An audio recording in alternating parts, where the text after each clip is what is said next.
What's going on, everyone? ODC here, and I am back with another video. I know it's been a while, but I am back regardless. So I'll wait for some people to pop in. I'll give people a chance to kind of join the stream up. I know it's a little bit on the later side for a weekday, but there's a lot to talk about. There is quite a bit to talk about. So we're going to do some toy news and talk first. We'll do some Thrill of the Hunt first, and then we'll talk about WrestleMania 39. I'm currently watching Raw live on my right here, so if anything crazy happens, I usually like to watch the Raw after WrestleMania. Like, I'll watch a couple pay-per-views each year since I've slimmed down quite a bit as far as, you know, how much WWE stuff I watch. But I usually watch, you know, the big four. I'll watch Royal Rumble, WrestleMania, SummerSlam. So, sometimes I skip SummerSlam. Survivor Series, depending on what the card looks like. I kind of lost touch with especially Survivor Series just because they don't do the traditional Survivor Series matches anymore. They do like War Games now, which I'll be honest with you, I was never a big fan of the way War Games is set up. I was never a big fan of that match. I still think that should be an elimination match. That's just me. I think there's more stakes on the line when there's eliminations as opposed to one person getting pinned after everyone's entered the match. So I think once everyone enters the match, then there should be eliminations. But, you know, what do I know? But that's really, so I guess really there's only two. And even the last, I want to say 2 WrestleManias, I skipped. But, you know, I had some friends watching it with me this year. It was a little bit different this year. So, but we'll get into all that. Like I said, so far, all we've seen on Raw, as far as what's live going on, is Roman Reigns came out. Well, Triple H came out and did a weird, like, don't worry, we're not going anywhere just because we just sold off WWE for $21 billion. Don't worry about it. We're still here. We're still hanging around. We're not going anywhere. Kind of damage control speech, which was, I mean, it wasn't a very good, you could tell it wasn't like planned out well. There wasn't really a speech that he had to say. It was just go out there and give a rah-rah speech and hopefully everyone will cheer. I don't know. Speaking on the sale, before we get into the toy stuff, speaking on the sale of the sale of WWE. I mean, it's definitely weird. But WWE was already a publicly traded company, but it was its own publicly traded company, and now it's been absorbed by, what was it? I can't remember the name, but anyway, I guess it's irrelevant. It's like some weird name, but I don't know. I thought it was interesting. Definitely a big deal as far as, you know, if you've been watching wrestling as long as I have or longer, you know, I went through the days when it was, you know, not a publicly traded company. You know, I've been watching wrestling for 35 years, and for it to go from a, you know, privately owned company, which was probably where it was its best as far as wrestling, I wouldn't say production, maybe not production compared to now, but I would say wrestling wise and probably storyline wise, other than the bloodline story, it's probably the best storytelling in the earlier years. It was definitely a different feel, I want to say, for the earlier years when it wasn't when it was still privately owned. But companies are usually better run when they're privately owned. I don't know. Personally, that's what I think. Whenever something goes public, it just turns to crap really quick.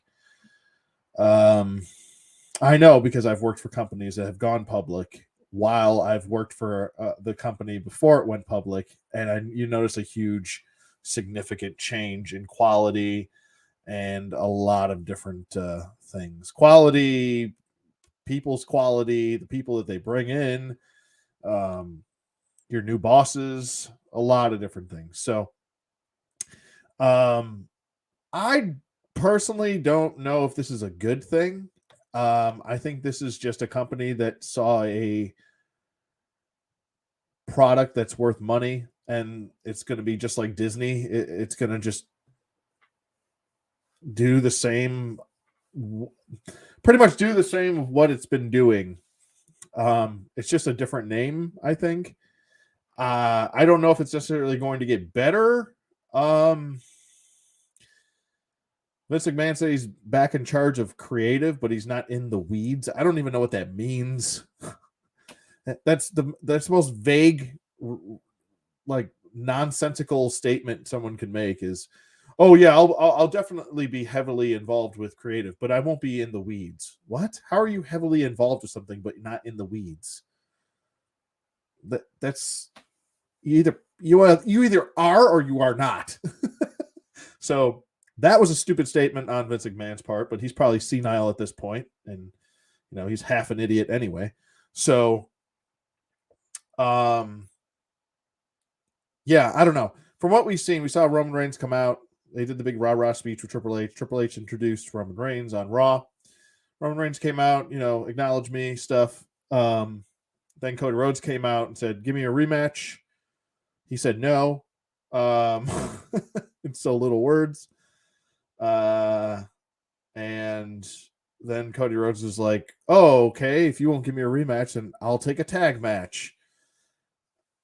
I'm assuming where this is going is he's going to end up pinning Roman, and then he's going to be like, "Well, I pinned you. Now you have to give me a rematch." I don't know. Maybe that's where it's going. That's the old days of wrestling speaking in me, speaking outside of me. Um, right now, Sami Zayn and Kevin Owens are coming out. Bad Bunny was just attacked by Damian Priest, and all this other stuff is going on that I don't necessarily care about. But I mean, I guess we could get into the WrestleMania stuff first, and I could do toy stuff after. Let me know in the comments if you guys want toy stuff first or a WrestleMania review. I just have to bring up the WrestleMania card so I don't get anything all goofed. It was a 2-day event. If you're not familiar with how WrestleManias work now, but yeah, let me know in the chat if you guys want the review first or if you guys want to just go through some toys. I know it's been a while for me. I had to take some time off just because there was a lot of stuff going on, and I apologize for that. There's not really an excuse for it. I actually took a whole almost about a week and a half off of just I 86'd myself from social media and all that stuff. I just needed to take a break. You just get overwhelmed with social media, and you just want to take a break from it. There's just constant all this information coming in, and then I don't know, drama and people just complaining about stuff that they probably shouldn't be complaining about, first world problems constantly, and then things just start getting annoying. So I told myself and I told my girlfriend, I was like, I'm going to take a week off and see how I feel about things, and maybe I'll gain some perspective from living outside the social media norm. So that's kind of why I've been a little bit dormant.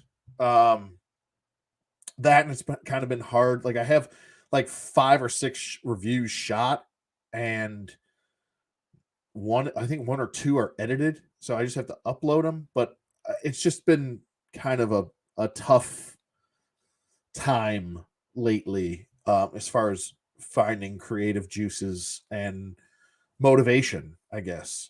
So I had to take some time off for myself just to kind of recharge. It's not like the channel's going anywhere, obviously, but I do love doing these live streams with you guys. So I at least tried to do those and keep those going, even though the reviews have been lacking, and that's completely on me. It's my choice to upload or not. It's not that I don't want to. It's just that I don't know. It's been kind of hard to. There's a lot of time that goes into editing reviews and stuff like that. So I just kind of wanted to explain that. So let me just pull up the card here.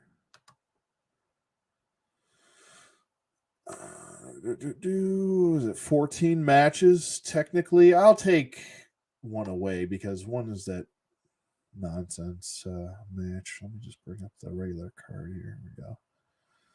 All right, so there was, let's see, did they actually count that Miz match? 1, 2, 3, 4, 5, 6. They did. So there's 7 on night 1. I'm not counting the Miz match. That's not a match to me. When someone's not wrestling in wrestling gear, that's not a match to me. I don't know. It just doesn't make sense. So there was 6 on night 2 and 7 on night 1. But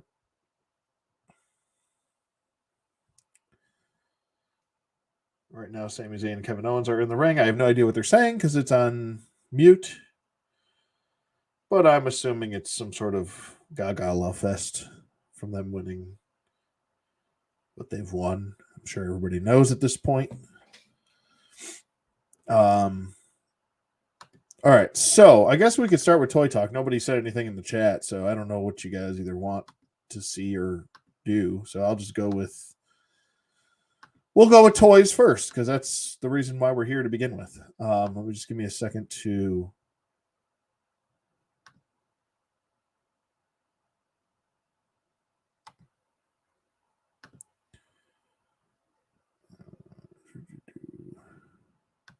All right, so the first stuff we're going to talk about is some wrestling stuff, and then there's other stuff I wanted to talk about as well.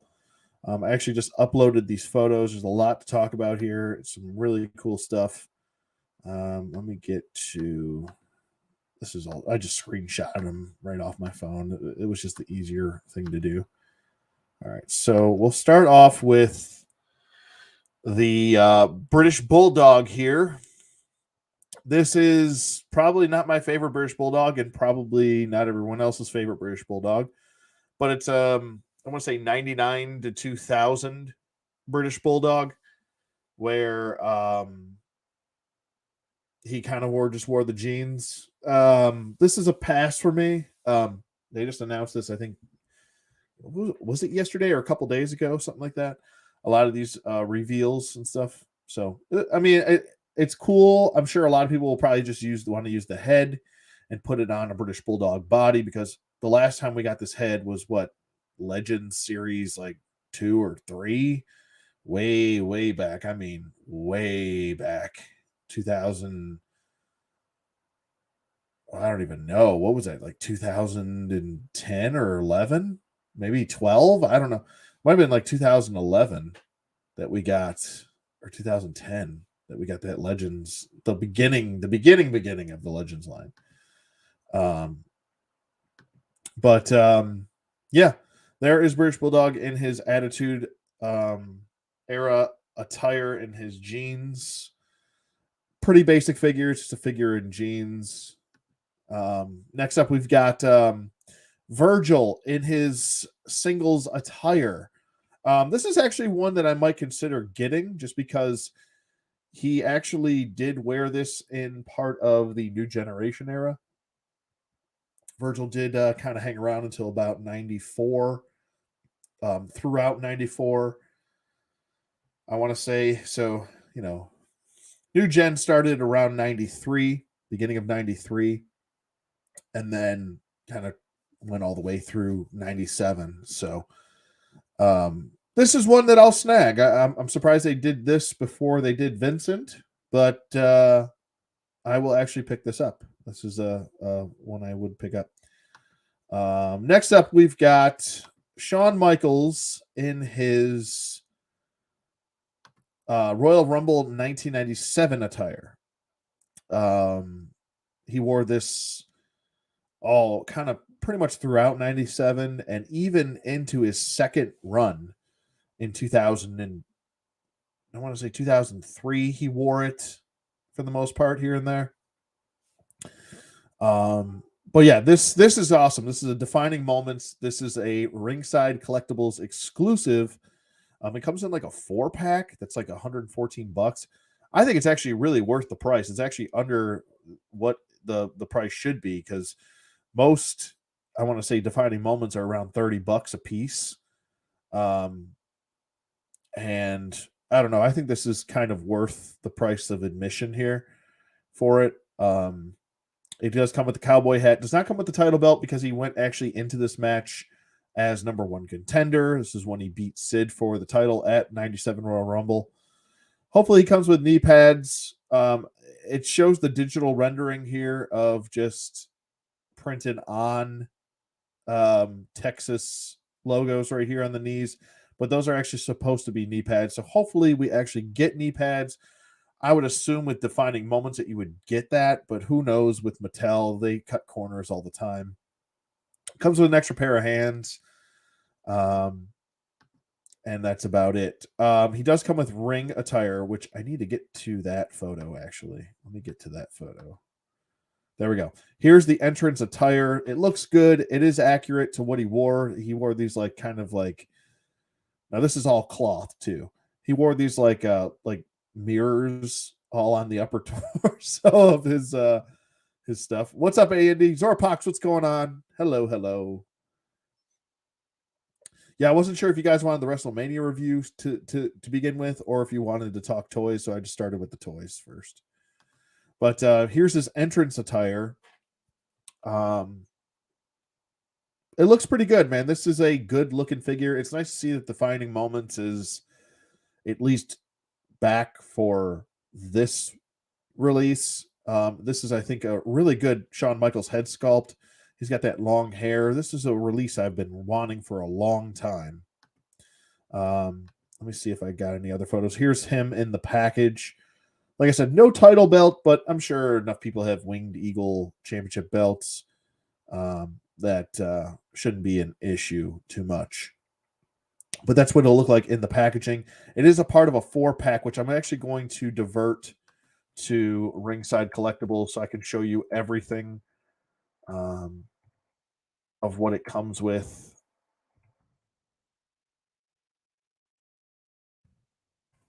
There we go. It is a really cool set, I have to say. Let me just switch my screen here.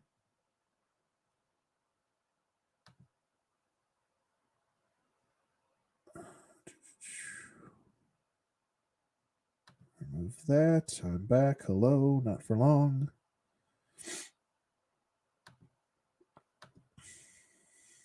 I have to do this like manually every time I want to share a screen. Screen share. Yes, I don't need that prompt every time I'm going to show something. God. All right, there we go. So here it is right here. If you'll get out of my way. There we go. It's a 4-pack. It comes with a Cody Rhodes, which I think this is the one where he tore his pec, which is kind of funny.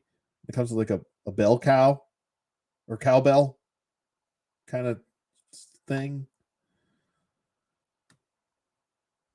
I don't care too much about the Cody Rhodes figure. I'm gonna be honest with you. I'm not necessarily the biggest Cody Rhodes fan, but I think it's a good looking figure. It's got the Cody Rhodes logo on the back. I think it's solid looking elite. Definitely solid head scan. It comes with the Nightmare weight belt, which is pretty cool. So that's just the first figure. Like I said, I already showed the Shawn Michaels right here. We'll just go through it again.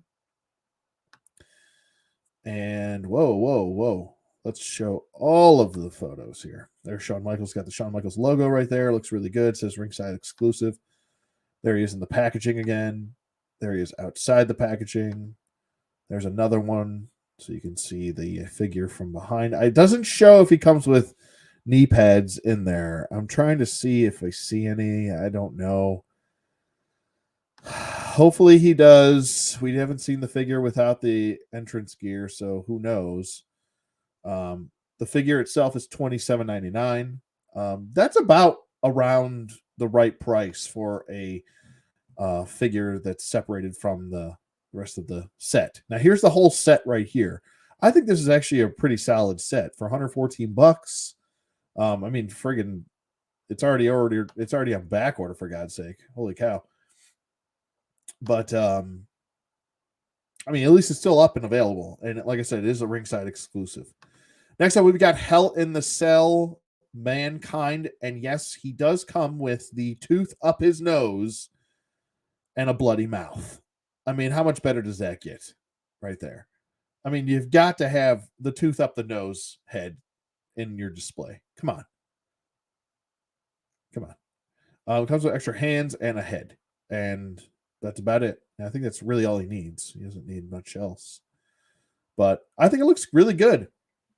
I love the head sculpt. It looks ridiculous. He's missing 2 front teeth, and then the one tooth is up his nose. It's hysterical, I think. Let's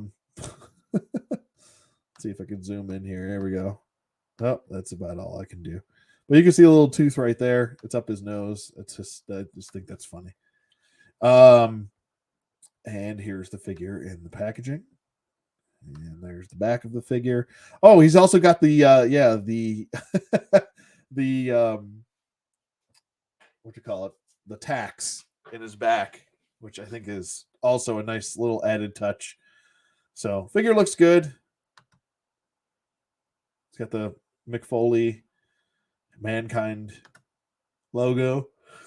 Whew, excuse me.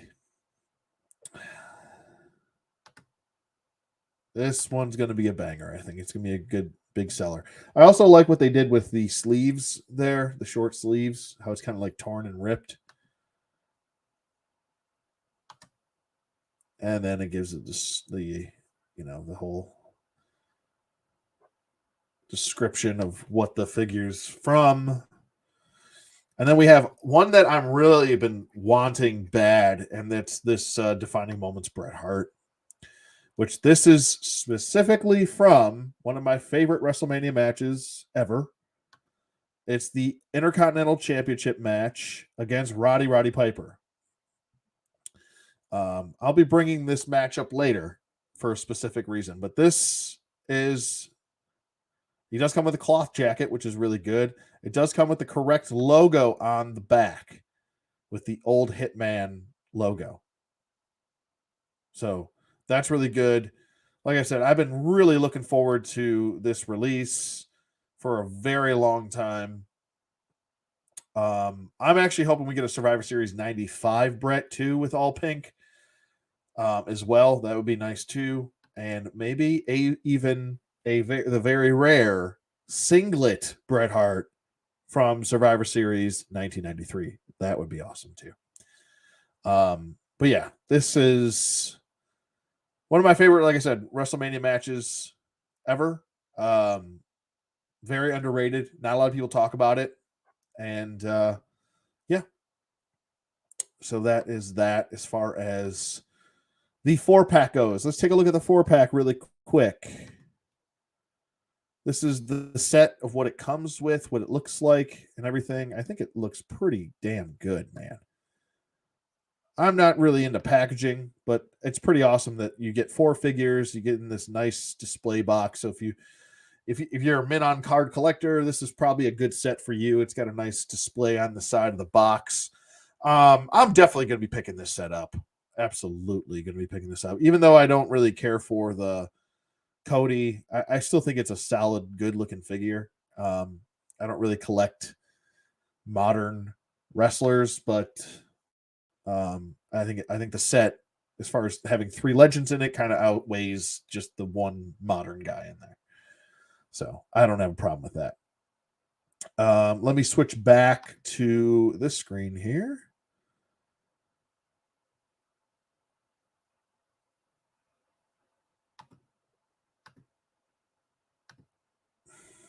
I hate that I have to do this every time.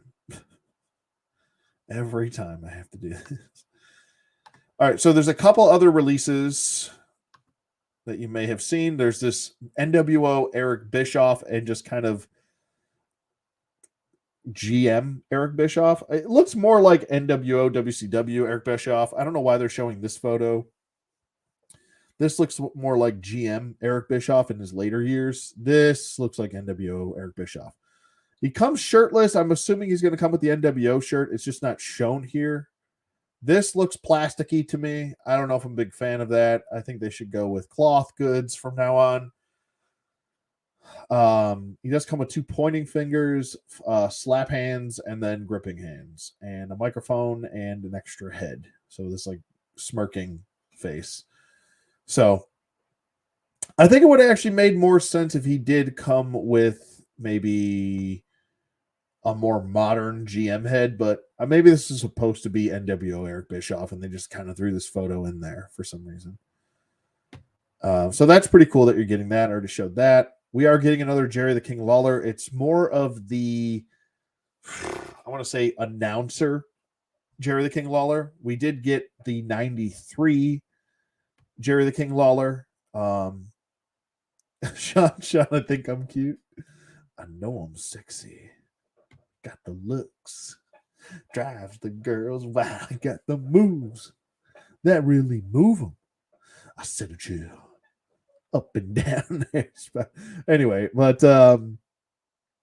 this is his singlet attire. This is probably what he's better known for. I want to say new gen look, even attitude era look, especially when he's been on the announce team. So he's kind of got the Caesar cut here, the crown, and then it is a plastic jacket. That's another thing you have to tell yourself is, oh great, they gave me another plastic jacket, so he can't really do much with his arms. So most people, I'm assuming, will probably have this sitting at their table, their announce table, commentary table. There's the Brett. Here is the I don't know if I like it or not, Shawn Michaels. The 2002 Survivor Series Elimination Chamber return, Shawn Michaels return, I'll just say, to the main roster. Yeah, these tights were bad. They were really bad. I remember when I watched it on pay-per-view, and I was like, what are those tights supposed to be? Because it said a big H. Like, you could tell they were unfinished. It was supposed to say, like, HBK going down his side of his tights, and it just has the H on each side of his trunks, and it's going over the long. They weren't done. They're in this, like, UPS poopy brown color. The logo looks weird. It was just an odd choice for him to go with this color for Shawn Michaels. But we are getting it. It is a important moment for Shawn Michaels fans when he came back and beat everybody in the Elimination Chamber and pinned Triple H last to win the World Heavyweight Championship. He does come with the cowboy boots, which is accurate. He did wear cowboy boots in the Elimination Chamber. He actually comes with knee pads, so I'm hoping the defining moments one does. He does come with the bob haircut. I think this is a pretty good face sculpt for him. And I think that might be around it, unless I'm missing something. There's Brett. I got the Eric Bischoff. Yeah, I think that's pretty much it for that. And let me check ringside really quick and see if there's anything else. Then we'll move on to some other toys, because there's other toys to talk about too, not just wrestling toys. But let me see if there's anything else that was announced on here as far as like elites or something like that. There's the greatest hits elites, which look really friggin' good. I'm sure a lot of people are going to be really happy about these choices. I know right off the bat, I see 2 that I will probably get.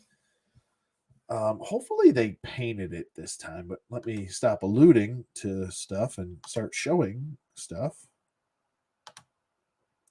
Yes, don't show me this again, please. Thank you. All right, so here we go. Sorry for the wait. We've got the WrestleMania 18 or WrestleMania 14 Shawn Michaels, and it looks like we painted this time. It's kind of hard to tell.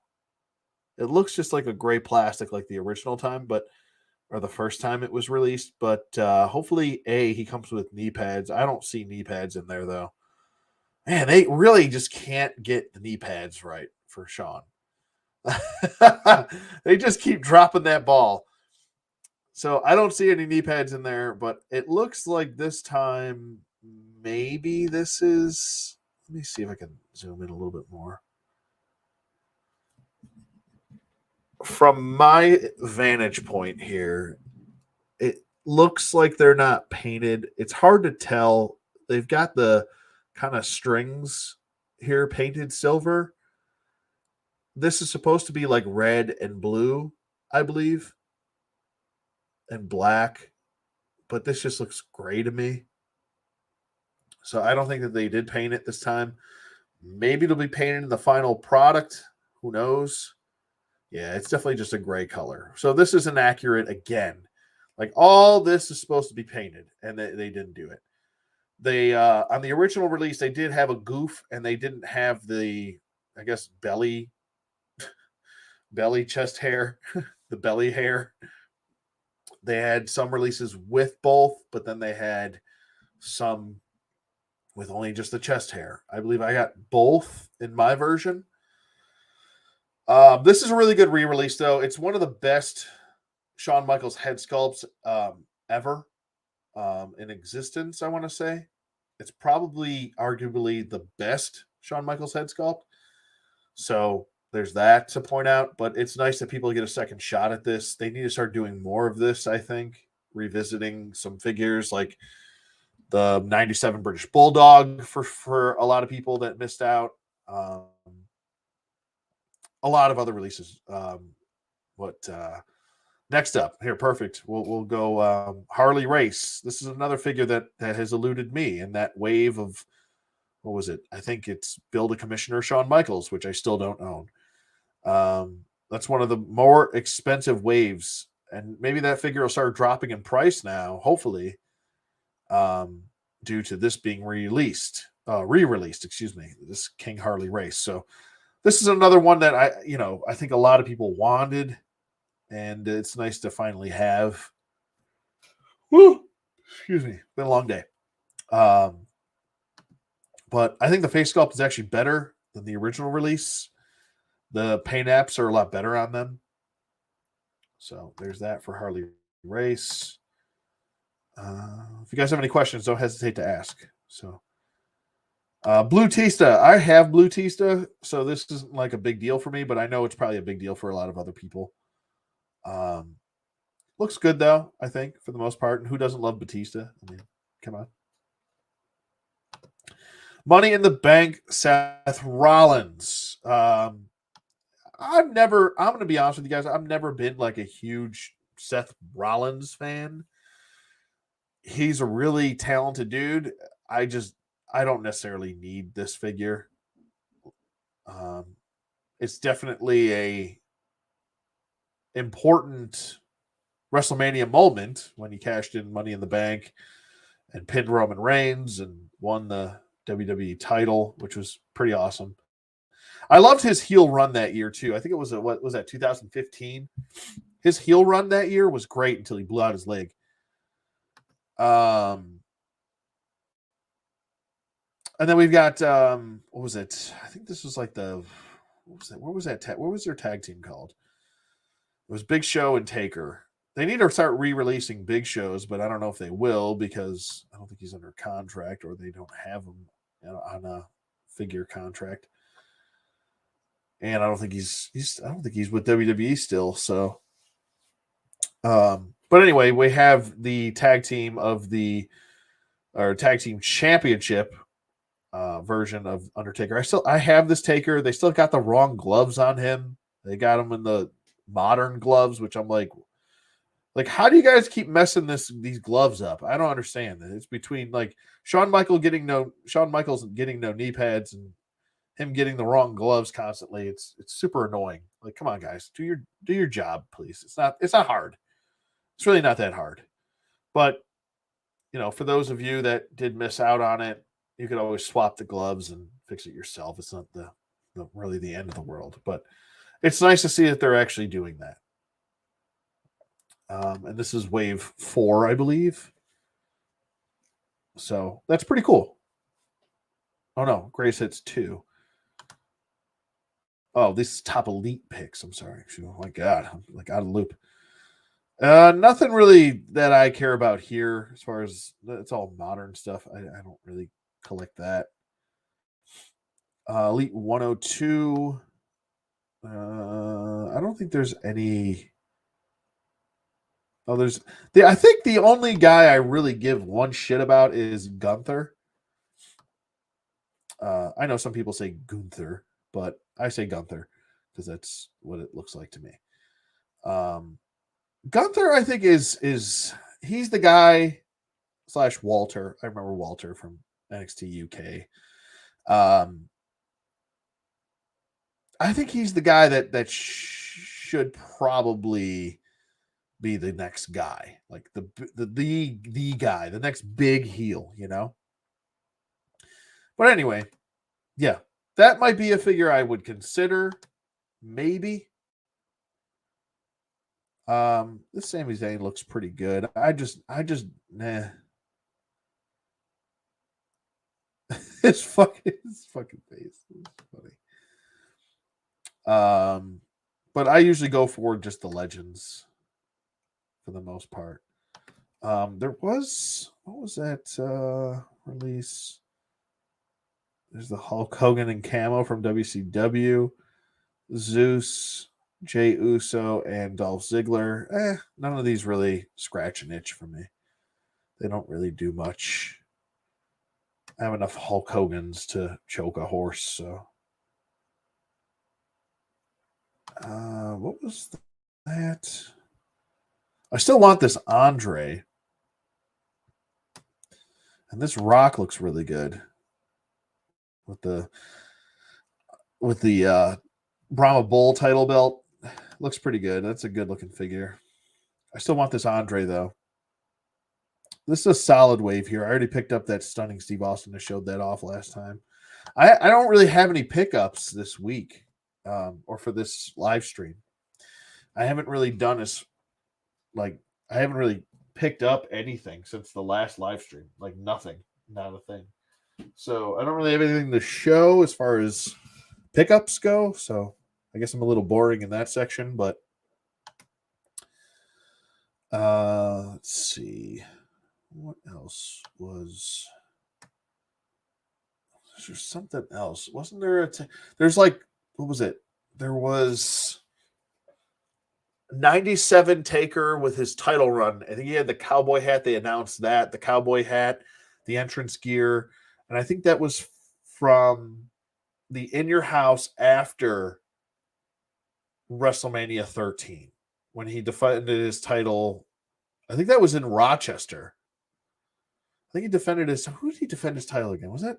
It wasn't Austin because I think Austin fought Brett. I gotta look this up. And, it's gonna bother me if I don't like it.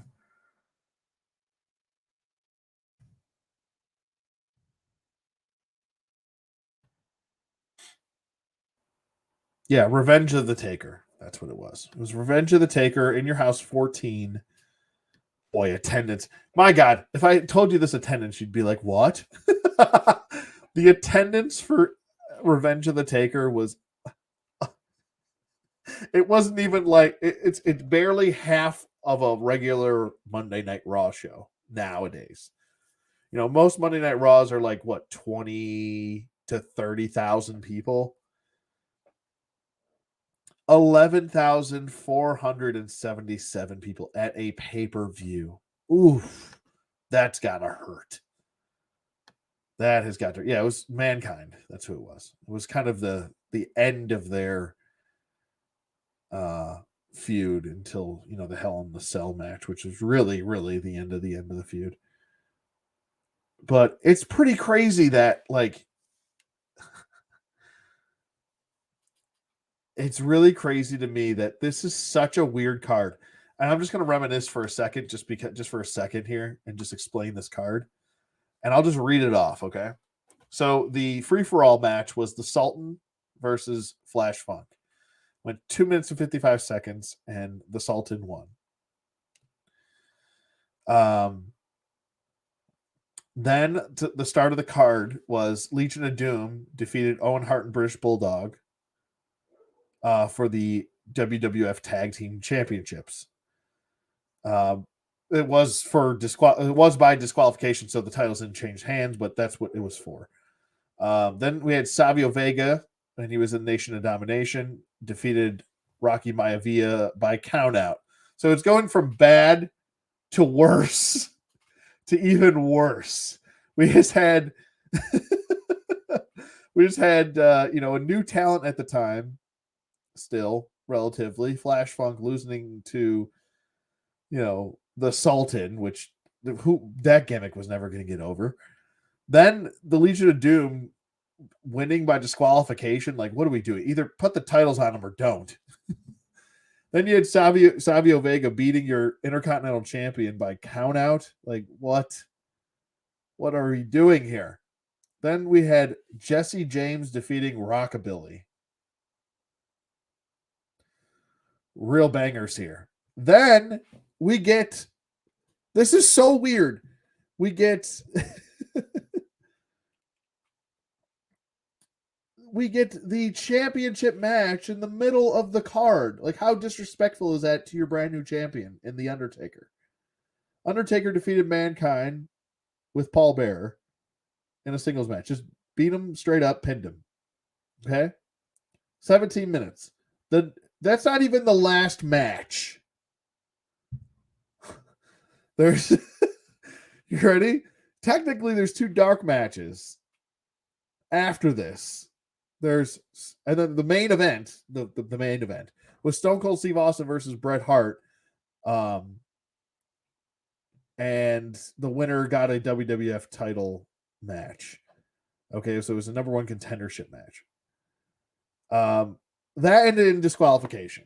And I remember that match because, what was it? I think Bret or Owen and Bulldog came in and just got, I think Stone Cold actually had Bret in the sharpshooter, and then they came in and Bret got disqualified because of it.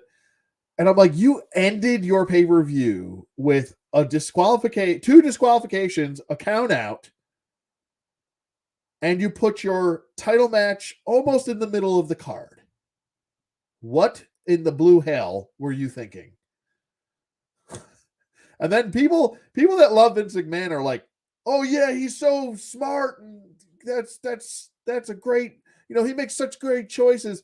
And I'm like, I don't get Vince McMahon marks. I just don't get them. Like, there's so many bad shit calls that he's made. Like, my God. It's bad. Belly hair. But the 2 dark matches after the show was over was Doug Furnas and Philip LaFon defeated the Godwins. Ooh. And then Hunter Hearst Helmsley defeated Goldust. And that was your card for your brand new champion. Right off the heels of WrestleMania 13. What a hot drizzling shits. Terrible. Terrible. But anyway, so they did announce that figure. I don't have a photo of it for some reason. I don't know where that went. But we're going to move on. We're going to move on to some other stuff. Let's get this there. Some figures were released. Some figures were not released. Some figures went up for pre-order. There's a whole bunch of stuff going on. As far as the figures that have dropped recently, we've got the Dark Knight Trilogy, DC Multiverse, Collective Build Bane wave is now pretty much everywhere. You can grab it.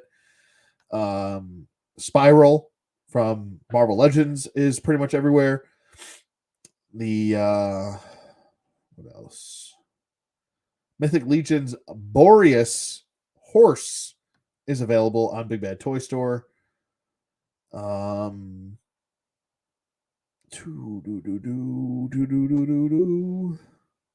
see what else. Man, I am so tired. I took a nap today. Today's my day off, and I'm still tired. I don't know what's going on. But okay, so I mean, I guess there's not that much to talk about. There was some Star Wars stuff that was revealed. Let me see. I think it was just the tribal chief and not Roman Reigns. The tribal chief uh, um Tusken Raider. What's going on here? Why is this doing that? Go away. And you go away. There we go. Mara Jade, like I said, Mara Jade was revealed. Oh, this Luke Skywalker Grogu 2-pack. It's there's a lot I have to say about this, I guess. Let me get it on the screen first before I start. Don't get me wrong. I always said, hey, give me as many Luke Skywalker figures as you possibly can.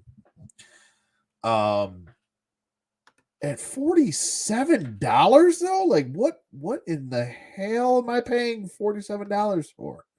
This has got sale written all over it. I just like, my God, what are we doing here? Who is getting beat up right now? Somebody's getting their ass whooped by Bobby Lashley. I don't know who it is.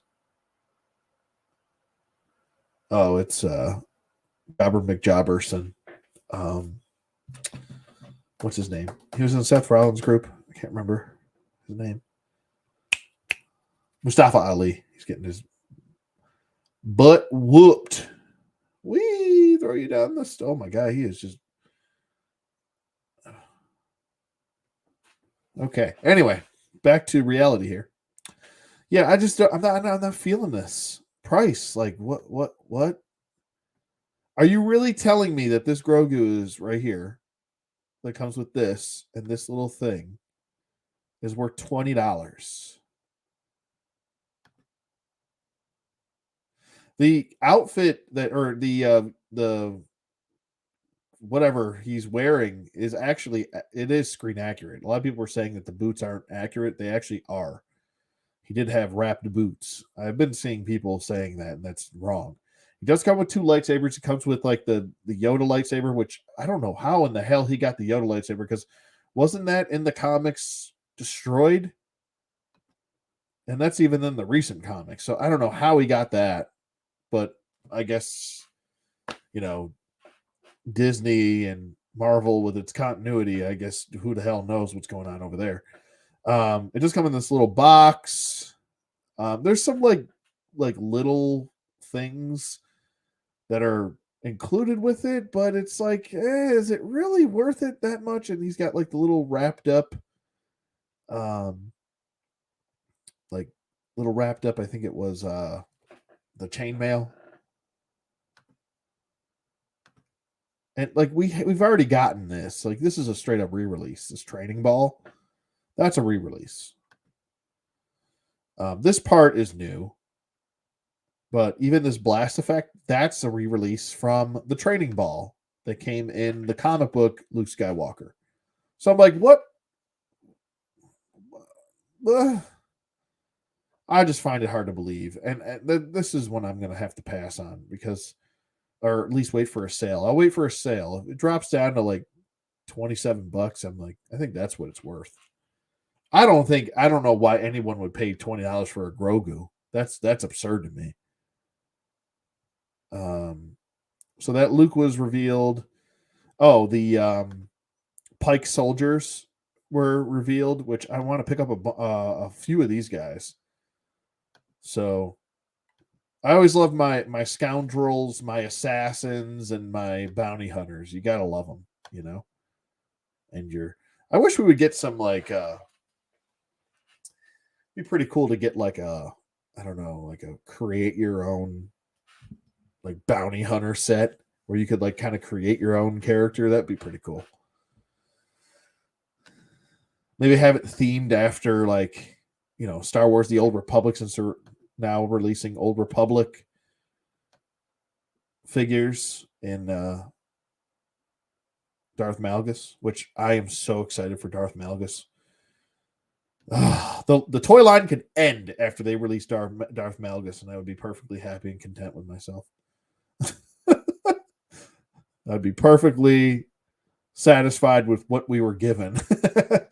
This Cal Kestis from Jedi Survivor starting to pop up places, so keep your eyes open for that. I've seen people posting it. I think that's about it for Star Wars. Transformers. Let's check out Transformers. Transformers, my God. There is so much cool stuff with Transformers. The whole gamer figures, all the gamer figures look really good. I'm not sure if I really tackled that the last live stream, but I am super pumped for all the gamer figures. They look really good, like really, really good. And they absolutely destroy the previous releases from all those years ago. The other releases were like hollowed in on all hollow on one side. They were just hot garbage. The original release for the fall of Cybertron was just bad. Those figures sucked. Where are they, by the way? Hello, where did you go, sir? Let me see. I'll just type in Bumblebee and it'll pop up.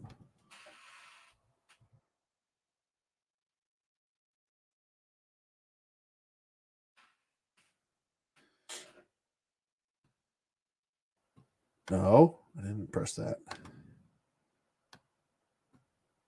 Let me get Facebook out of here. I don't need that anymore. Get you out of there. See how everybody's doing in here. All right. Just checking on the chat. Just checking on the chat. Where are all the pre-orders? What's going on here? Hide in stock. I just want pre-orders.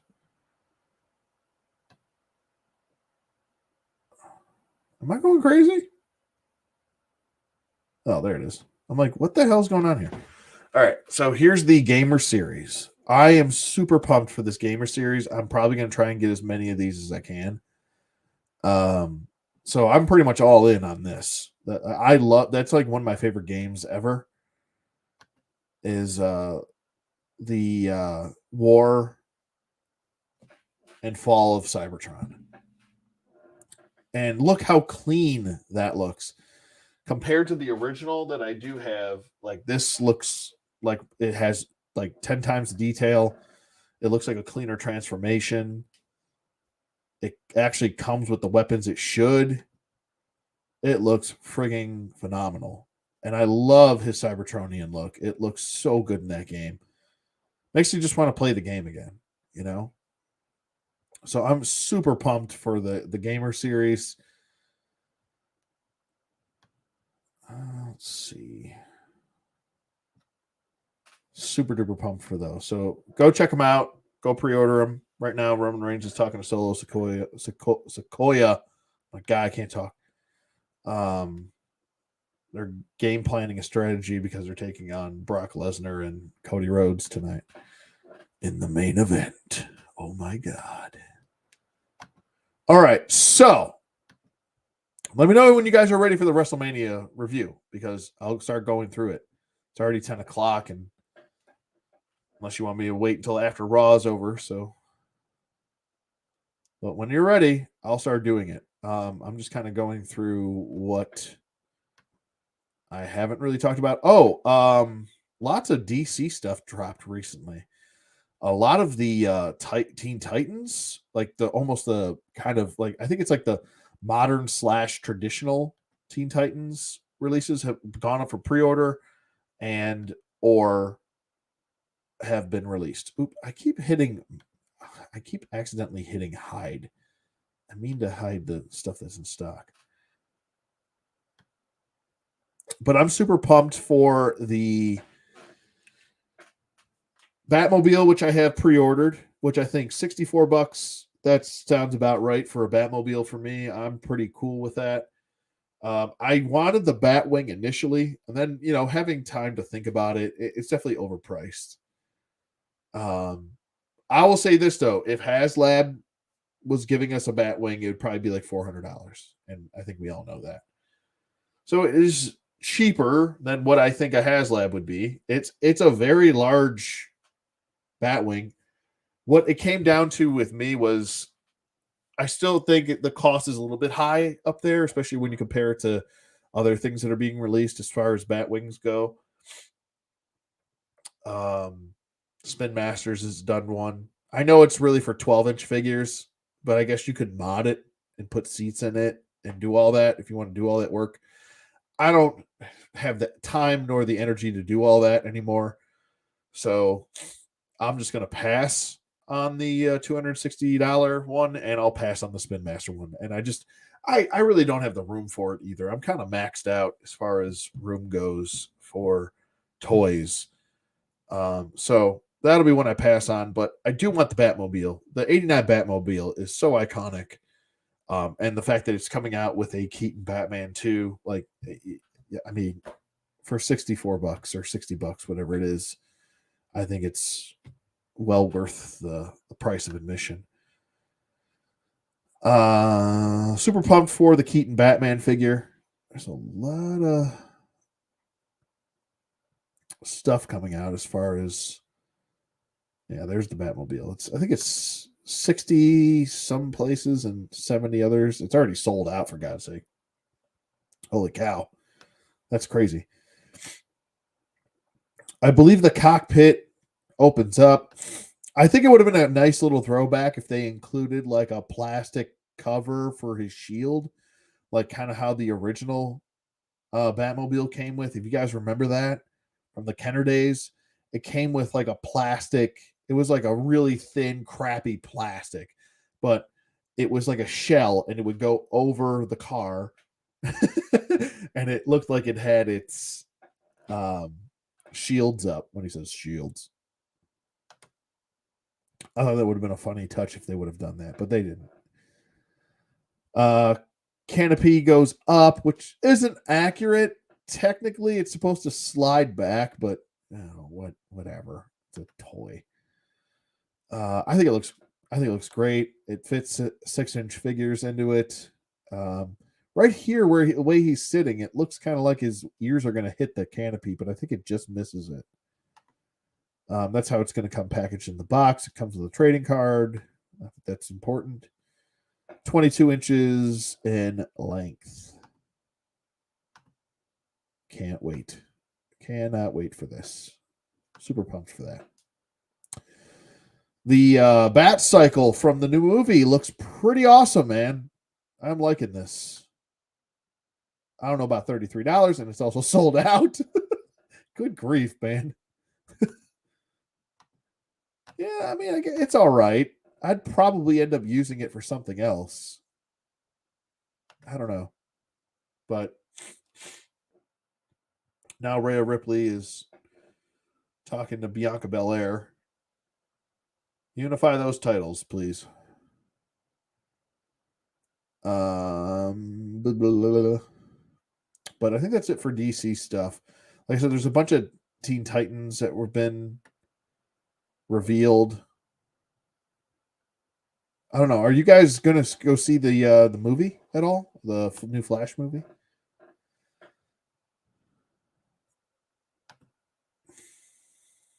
Marvel. There's a whole bunch of Marvel stuff that's being been announced.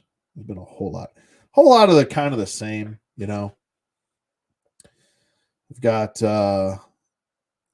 old Iron Man, original OG Iron Man right here.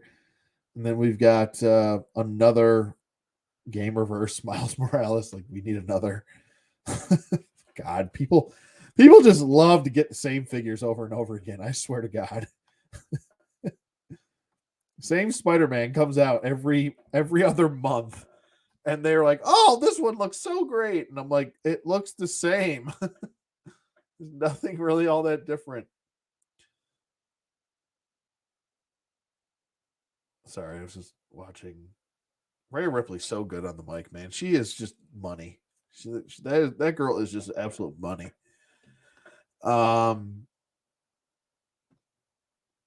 yeah, I don't care about Squadron Supreme, so that's a pass. But that was announced. This whole wave, I don't know anything about this version of Elektra. I don't know anything about this Miles Morales. I'm so out of touch. I feel like an old man. Um, this tarantula maybe has me interested, but I don't want to pay $25 for $26 for it. So I'll pass unless there's a sale. I'm willing to assume that this probably will end up going on sale. I'll wait for an Amazon like a $17 day or something like that, you know. That works for me. Jessica Drew, I actually know, but this is not my favorite version of Jessica Drew, so I'll pass on that as well. Chasm, uh, I don't know. Ben Riley Spider Man. I've never been a big fan of Ben Riley Spider Man. The Rose is actually. I'm surprised that they're actually making this. I should say surprised. It's just another suited body, really. It's nothing all that special, but I'm surprised we got the Rose this soon. I guess. But then again, why am I not surprised? So I don't care about movie figures, so I'm passing right by those. Don't care, don't care, don't care. I already talked about Egghead, I think a few episodes ago. And I think that's about it. I talked about all the other stuff. I'm trying to see if there's anything else. Oh, G.I. Joe wise, there's a bunch of G.I. Joes that are dropping. I already talked about the ones that are being released, so I'm not going to go through that all over again. Outback is, I think, available now, so check your stuff. I haven't seen CoverGirl. I don't like the head sculpt. Her head sculpt is whack. Still waiting on this Sarge to drop in price. I would like to get them, but I'm not paying $35 for a Sergeant Slaughter that essentially comes with nothing. And I don't care about him coming with a tiny figure of himself. I think that's about it. But Joes are starting to drop, so I still have not gotten a Crimson Guard either. You back in WCW Nitro Arena? I'm not sure what you mean by that. Oh, I do know what you mean. Sorry, I'm like Space Cadet right now. I am not, unfortunately. Let me bring that up really quick. I'm glad you brought that up, DJ 5000. Thank you. I will bring that up. Let me go over here because that is actually something I did want to talk about. Thank you so much, actually. Oh, Hill Creations. Let's check it out. Let me stop doing that, and we'll start doing this. Yeah, so I did want to talk about this. I was actually going to shoot it in a separate video, but we could talk about it right now since this is Thrill of the Hunt.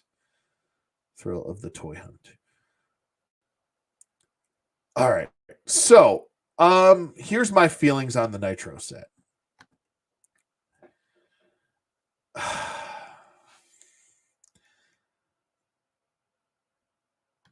It'll probably back. I'm not going to back one. I really don't have the room for this. I would love to own one.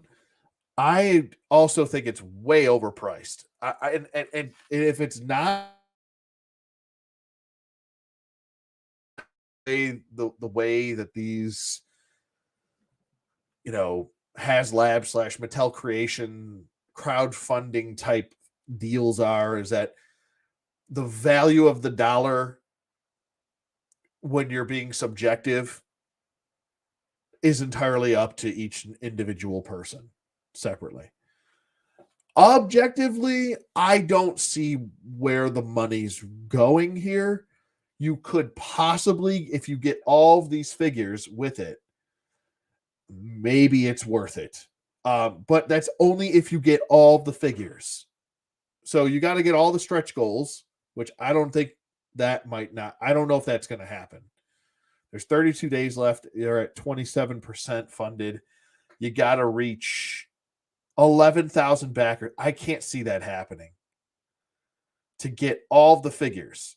Now, the big selling point is that Scott Steiner, because Scotty and the WWE haven't been on good terms, especially when Scotty's like, I'm going to punch Triple H in the face if I ever see him again. So it's nice to see that, maybe they mended that fence with Braun Breaker being taken care of the way he should, because dude's money. But this is I think the selling point besides the stage itself. I think where they drop the ball is this Warrior is a ball dropped. This DDP is a ball dropped, even though I love DDP and I would love to own that figure. This Mysterio is the ball dropped, and this Hogan is a ball dropped. How many Hogans, how many Mysterios, and this specific DDP we've already got. We haven't got those attires or those specific looks, but I mean, come on. Hogan, we already got a WCW Hogan.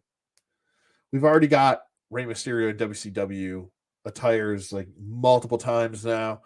And does anybody really care about a jeans Ultimate Warrior in a Ultimates version? No. Where they're screwing up, and they probably could sell more on these, the way I think that they're screwing the pooch is the stage itself looks great. That looks fan-friggin-tastic. That's exactly what I would think a Nitro stage should look like.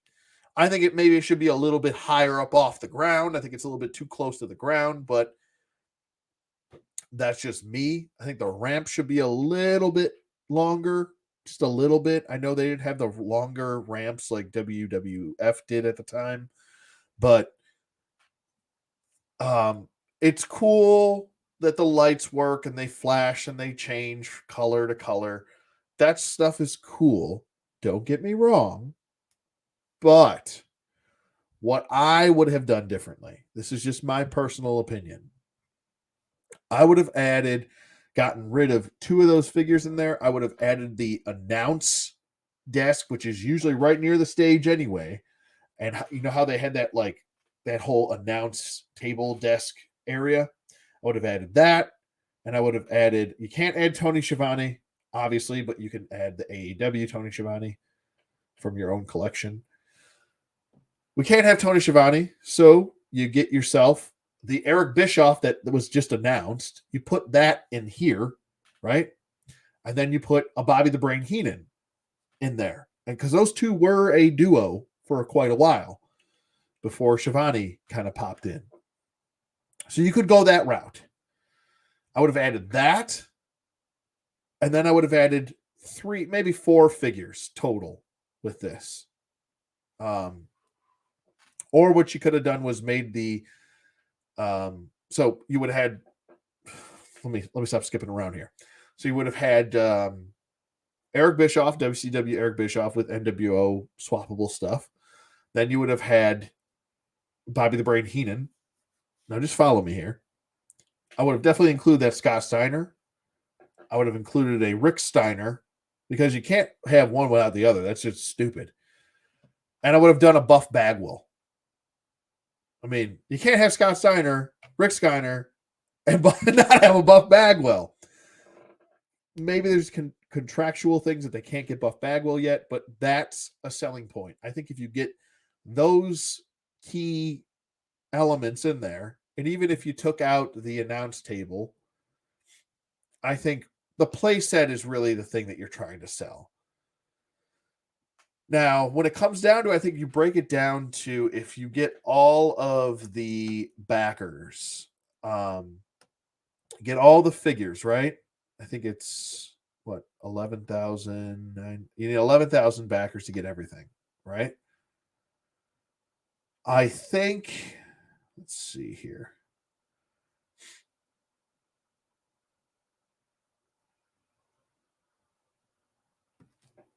Did they do that stupid early bird special thing? Because I hate it when they do that. Let me see here. Because it says entrance stage with Ultimate Rey Mysterio is at 5,000. So you're getting Rey Mysterio and the stage regardless.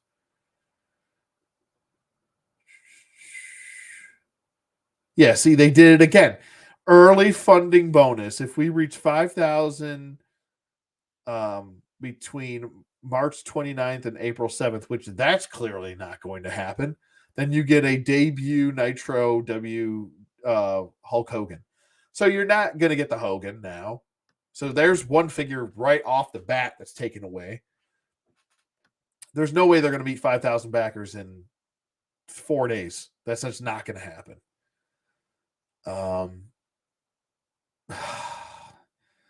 Yeah, I don't know. When you even add the elites, now you got to take the Hogan away now. There's 1, 2, 3, 4 elites. I'm sorry, ultimates. Those ultimates go for around $35 a piece, right? Add that up, it's about what? My math is horrible. Let me get a calculator because my brain doesn't like to work that way. They're about, let's just call it 35. We'll round it up, right? 35 times 4 is $140. So the rest of that stage, right? The rest of that stage is well over $200. It's 200 and what? $60. $260 for a stage. Is that really worth it? That's a tough call. Kiwi, I'll take a Kiwi. I'll take a Kiwi too. That would be awesome. As long as it comes with Charmel. They've already released Charmel, and I know they're under good terms with Booker T. Come on. Come on, Zorpox. We're on the same boat here. I want a Jimmy Wang Yang. Can we get that? That was actually WWE. Just Jimmy Wang. And the or how about 3 count? Can we get a 3 count? I'm just saying. Come on now.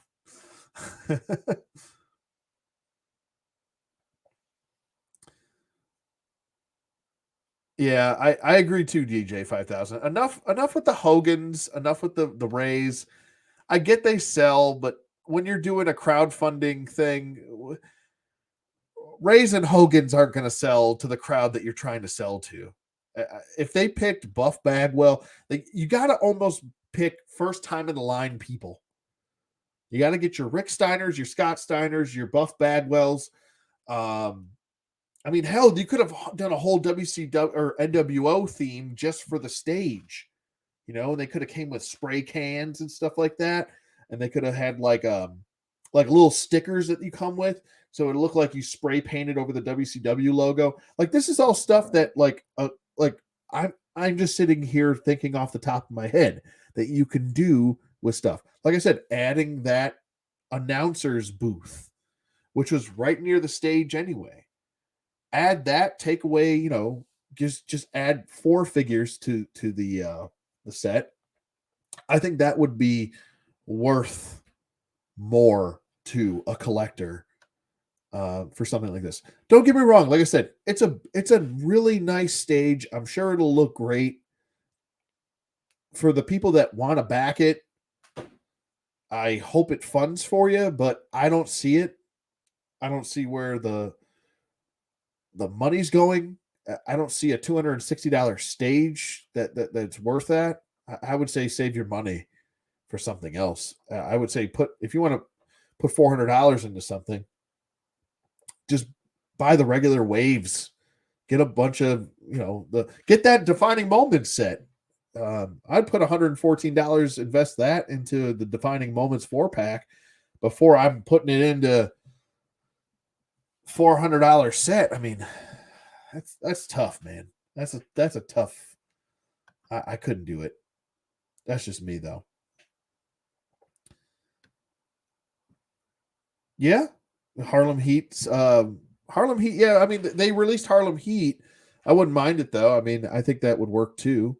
Um, I'm trying to think who else could they really offer. I mean, I know a lot of people want a Buff Bagwell. I'm trying to fix my camera here. I'm trying to think who else they could offer. Like like you want someone. I would just do like the NWO because the majority of people want to finish off that or at least add to it. I don't think you'll ever be able to finish off the NWO, but the Great Muta just went in to the WWE Hall of Fame. You're telling me you can't get likeness for an NWO Muta? Like, oh my God, I've been wanting a Great Muta figure forever. He's like top 5 favorite wrestlers of all time, Muta. And if they ever made it, that's actually a perfect idea. That's a more of a niche character anyway that most WWE fans that are, modern fans now, younger people don't really know who the hell Muta is anyway. But that's something you could put in like a Mattel Creations that people would like. That would have me second guessing. Like, man, I really want to get that Muta figure. I could probably sell the stage after if I don't want it, and at least I have the Muta figure, And he just went into the Hall of Fame, so maybe they could get him on some sort of like small contract or something like that for a figure release. But I would go full bore NWO with this set, even though it's a WCW stage, Yeah, Raven's Flock. You could get Raven in there if you wanted to. There's a whole lot they could have done, and they're not doing it, man. They're not doing the homework, So it's unfortunate. I don't think it's worth the money, and I don't think you're getting enough really to warrant a $400 purchase there.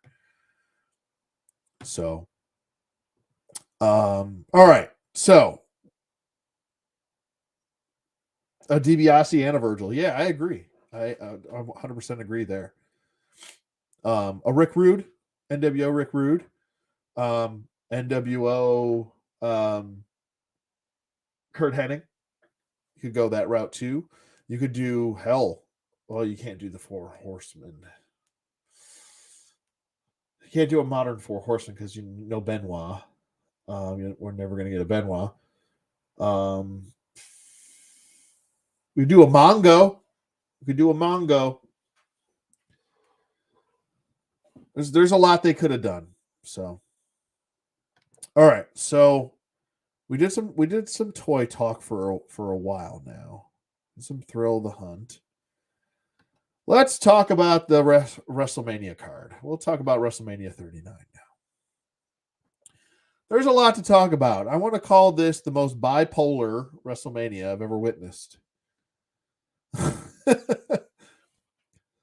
So WrestleMania 39 takes place Hollywood, California. First time since WrestleMania 21? I shouldn't say first time because that was the first time, you idiot, Anthony. This is a weird one. Like I said, I have taken 2 years off from watching WrestleMania. Actually, it might have been 3. Yeah, because I haven't watched one since 2019. Keep in mind, just because I'm not 100% up to date on the current product, I've been watching wrestling for 35 years. I've been watching for a very long time. I have friends in the industry. I have a pretty decent knowledge of what the hell goes on when it comes to Soul Drum. What's going on, buddy? When it comes to wrestling, at least I like to think I have a pretty decent handle. Now, I have subjective opinions about stuff that I would have done different. I have nothing modern has grabbed me other than this Bloodline story that's been pretty good. Now, I haven't witnessed it live. I kind of recapped only the bloodline stuff, so I know what's going on there. I've also recapped some of the majority of the Judgment Day stuff. So I know what's going on there. So I knew going into WrestleMania what the deal was. I watched Royal Rumble. I watch it every year. It's the one pay-per-view I go out of my way to actually watch. I gotta say, I was kind of like, I saw the card and I was like, all right, this could be fun. I still see a lot of Vince McMahon isms throughout night 1 and 2. A lot of people are saying, "Oh, Triple H, you could clearly see Triple H did night 1 and Vince McMahon did night 2." I think this is all Vince McMahon. I don't think Triple H. I think Triple H had some say in some of this. I don't think I'm not stupid. I know Vince McMahon. Vince McMahon will say, "Oh yeah, no, I'm not in charge of creative. It's all Triple H," and then just do it himself. And what's Triple H going to do? Say, "Oh no, he's not. I'm doing it." Oh no, he's doing it. I swear, he's not going to lie, or he's going to lie for this guy. Like he's been groomed by Vince McMahon to do the job that he's doing, and he's getting paid very well to do it. So, and Vince McMahon even came out yesterday and said, even after the sale of WWE, which was today official, he's still going to be heavily in charge of creative, which until this guy kicks the bucket, man, he's going to be in charge. So you're not going to really see a difference in anything until Vince McMahon is gone from the face of the planet. So just prepare yourselves, young viewers of WWE, for the same old stuff. Going to keep on continuing. It's not going to change. This new company is going to let these people do what they've been doing for years because they know what they're doing, and the company that bought them just wants them to make them money. That's all they care about. It's kind of like Paulie from Goodfellas, right? You guys ever see the movie Goodfellas? Paulie is the company that just bought WWE, right? They come to him. The one guy that owns the restaurant comes to Paulie and he's like, "Paulie, you got to help me. This guy, he's nuts." He's talking about what you call it? What's wrong with me right now? He's talking about God, what's wrong with me? I can't think of anybody's name. Anyway, he's talking about protection and stuff like that in the movie. And he's like, "Paulie, I can't, I'm scared of my own shadow now. I walk out the door and I feel like I'm going to get popped." And he's like, "I don't want you to sponsor me." And Paulie's like, what do you want me to do? He's like, "I don't know anything about the restaurant industry." He's like, "It's okay. He's like, I just need your protection." So Paulie's like, "All right, you handle the restaurant side." And he tells Henry to help him. Right. And he goes, "You need anything, you come to Paulie." Right. Paulie doesn't know shit. He's not going to handle anything about the restaurant. That's up to the guy that came to him, asked him for protection, right? This company is Paulie, and the WWE is the guy asking Paulie for protection. Okay, they're there. They're not going to be in charge of creative control. They're not going to be. They just want them to do their job and make them money. As long as you got Paulie's money at the end of the month or at the end of the week, Paulie doesn't care. Paulie will back you. That's the best comparison I can make to this WWE sale. I don't think any changes are going to happen. I think it's going to be the same old stuff over and over and over again. And that's that. Moving on. Night 1. The opening card. What I'm not a bit. Let me just, before I get to the first match, let me just say this about WrestleMania and their stupid pre-show. It's garbage. It sucks. It's boring. I don't want to hear any of these people what they have to say. The promo packages are going to be shown just before the matches start anyway. So showing me promo packages and having an hour and 40-minute what was it? Pre-show is absurd. I get they're going to continue to do this anyway, whether I like it or not. But I think it's a huge waste of time, and it's false advertisement. You're telling me WrestleMania started at 7:30, and it didn't start until 8 o'clock each night. 10 after 8, it started. This is worse than what the NFL does. The NFL says, "Oh, it'll start at 8:20." Kickoff doesn't end up starting until 8:35. It's annoying when you tune in and then you have a bunch of just buffer nonsense when you're trying to watch something. So I didn't watch any of the pre-show, but when I turned it on, I'm like, oh God, they're doing pre-show. And then when I saw how much pre-show they were doing, I'm like, an hour and a half. And then it really ended up being an hour and 40 minutes because they didn't start until 8 o'clock every night almost. So start time was supposed to be at 7:30, didn't start till like 10 after 8. That's super annoying. It kind of pisses people off when you're watching something. But anyway, I digress. That's not the biggest deal of the world. First match of the night, opening the card is Austin Theory versus John Cena for the United States Championship. I saw the promo packages for it before WrestleMania about a week before. And, Cena came out, did his thing, his usual thing. He was in Boston, shot a promo on Austin Theory, made Theory look pretty stupid, I thought. Theory had the one comment of, "Oh, you're going bald." And it's like, yeah, okay. Yeah, great. You're observant. I am not, and I have never been a John Cena fan.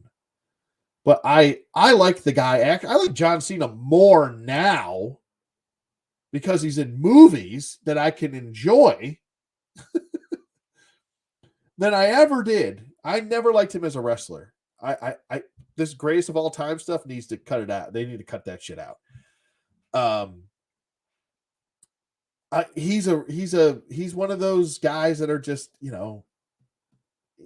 adequate in the ring, really good on the mic, amazing on the mic, and mostly media driven guys. That he's like a Hulk Hogan. Hulk Hogan could actually throw down in Japan, or he would when he wanted to. I think Hogan, if he wanted to, could out wrestle John Cena, to be honest with you. And I would stick to that. But that's just my personal opinion.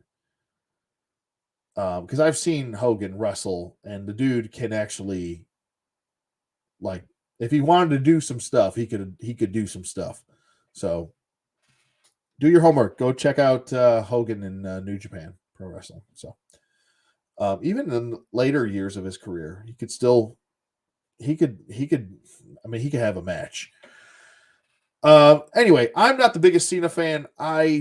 This was a definitely a loss for Cena. I think we all knew this. He's got to put over the young talent.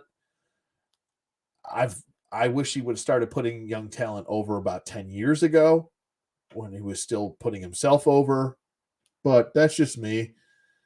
Austin Theory won by pinfall. He gave him John Cena a low blow and then the A-Town down. I'm not the biggest Austin Theory fan either. I think he's a really good heel. I think he's got a lot of work to do, though. His timing on the mic is a little weird. He's definitely an athletic kid. He's only 24? But he's a good heel. People genuinely don't like him. So he's doing his job. I can't hate on him for that. So you only like John Cena's thug gimmick? Yeah. I mean, if he would have went back to that, I think that would have helped him be a little bit more accepted, similar to what they've been doing for years now with Roman Reigns. But they never did that. So, but yeah, Cena. I was kind of a little bit sad to see Cena regressing a little bit in the ring. You could tell that he kind of phoned this one in a little bit. And to each his own. The guy's in his 40s, in his mid 40s, and Cena was never really built like an AJ Styles. Like, he's not that type of dude. He's athletic enough, but he doesn't have that flow. I mean, you could even say him running down when he runs frumpy and weird. Like, he, I don't know. He's an odd egg, that Cena. But I mean, I like Cena as I think the person that is John Cena. The character sucks, but the person, I think, is he's a good person. Anyway, but he put over the younger guy. I think Austin Theory needed it. He's going to be the future of the company. I think between him and Gunther, those are the two guys that are really going to be elevated quite a bit within the coming years. And it was good to see the young guy go over. Next up for night one, we had the Street Profits. Can't talk. The Street Profits versus Braun Strowman and Ricochet versus Alpha Academy versus the Viking Raiders, which is a redundant term, by the way. I'm Scandinavian myself, and it's kind of annoying to hear the Viking Raiders.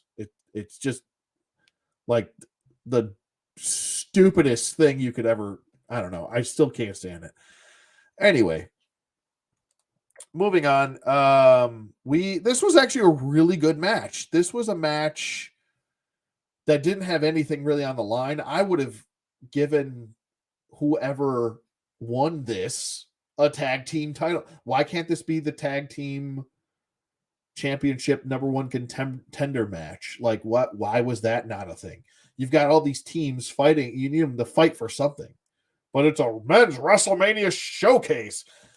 I mean, this type of stuff, the men's WrestleMania showcase fatal 4-way tag team match, that sounds like Vince McMahon to me. Well, it's a showcase because it's the showcase of the immortals. That type of stuff that you just cringe at and want to slap someone when they say shit like that. That's the type of stuff that you hear when you're like, oh yeah, that's definitely a Vince McMahon-ism right there.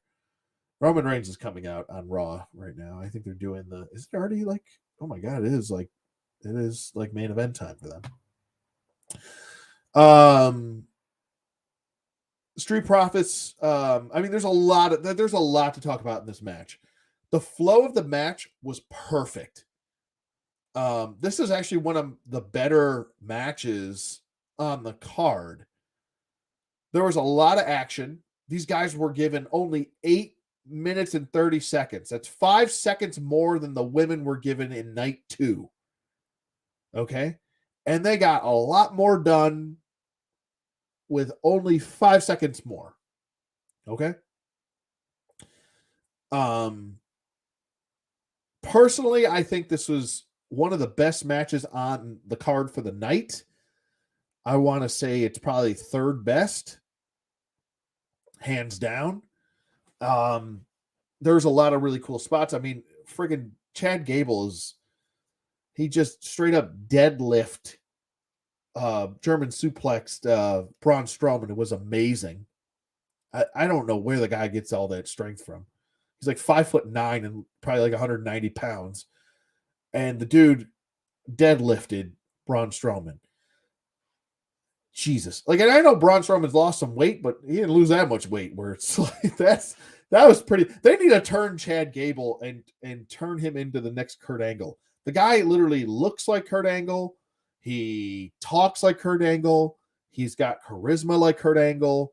For God's sake, I know he's only 5'9", and WWE's like, no, he's too small.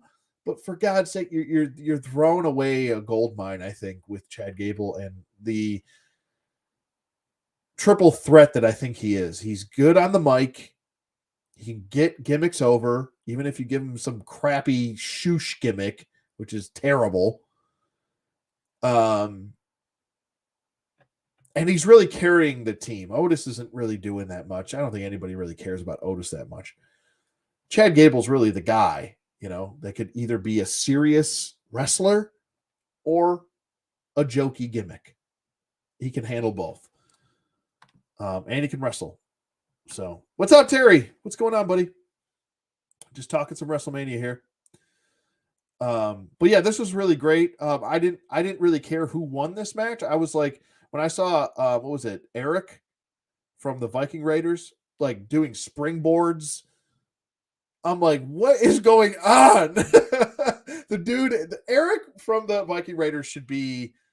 I really think if they broke the Viking Raiders up, they could elevate Eric into maybe a possible main event role. The guy is athletic. He's got the size. He's got the strength. He's got the look. The guy could be something more than just a tag team guy.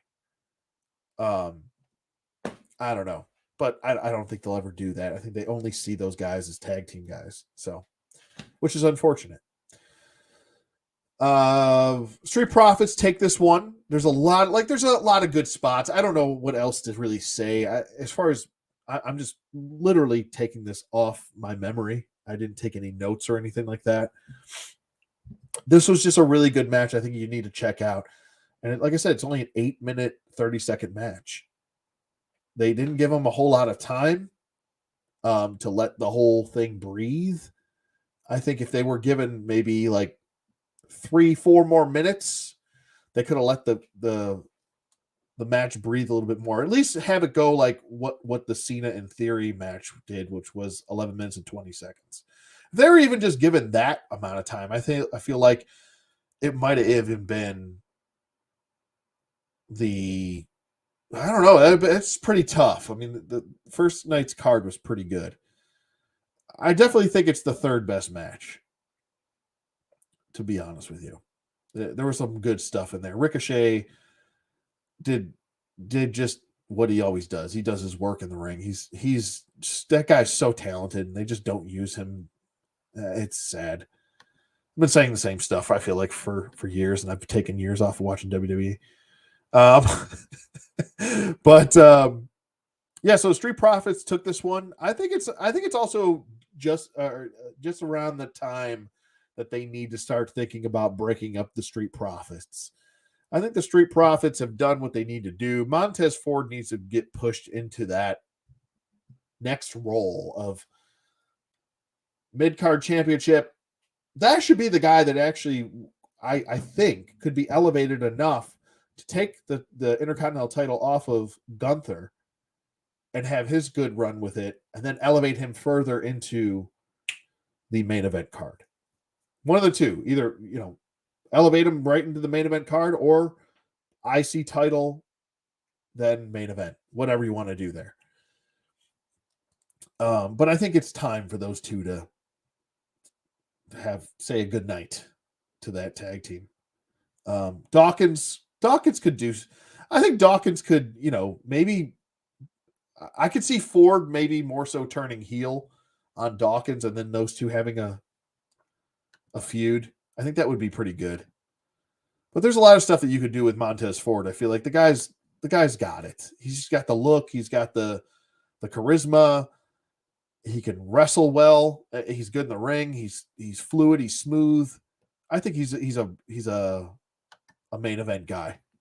When you just look at him, he looks like a main event guy. Next up, we've got Seth Rollins. I refuse to say the middle word. Seth Rollins versus Logan Paul. This is a match I really didn't care all that much about. The feud was mostly like social media feud, which brought back terrible memories of The Rock versus Cena.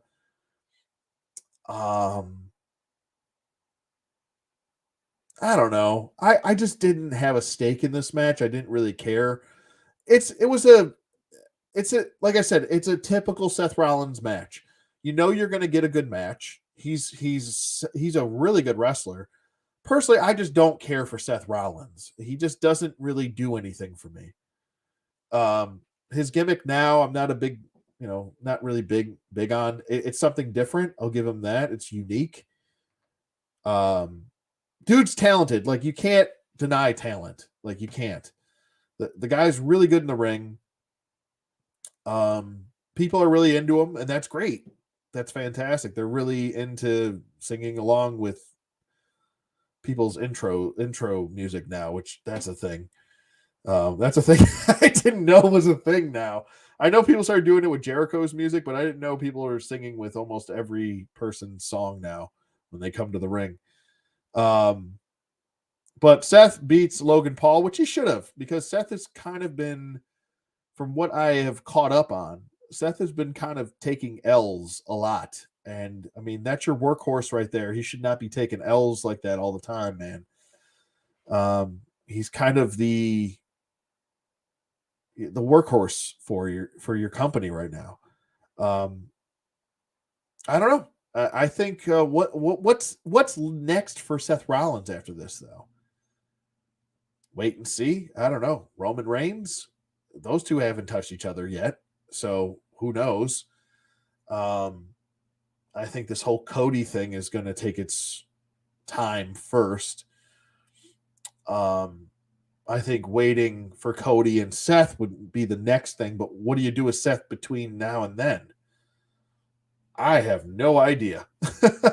Maybe you could have Seth team up with Cody, and I don't know if that'll work out, but and then have Seth turn heel on Cody, and you could have that whole thing go.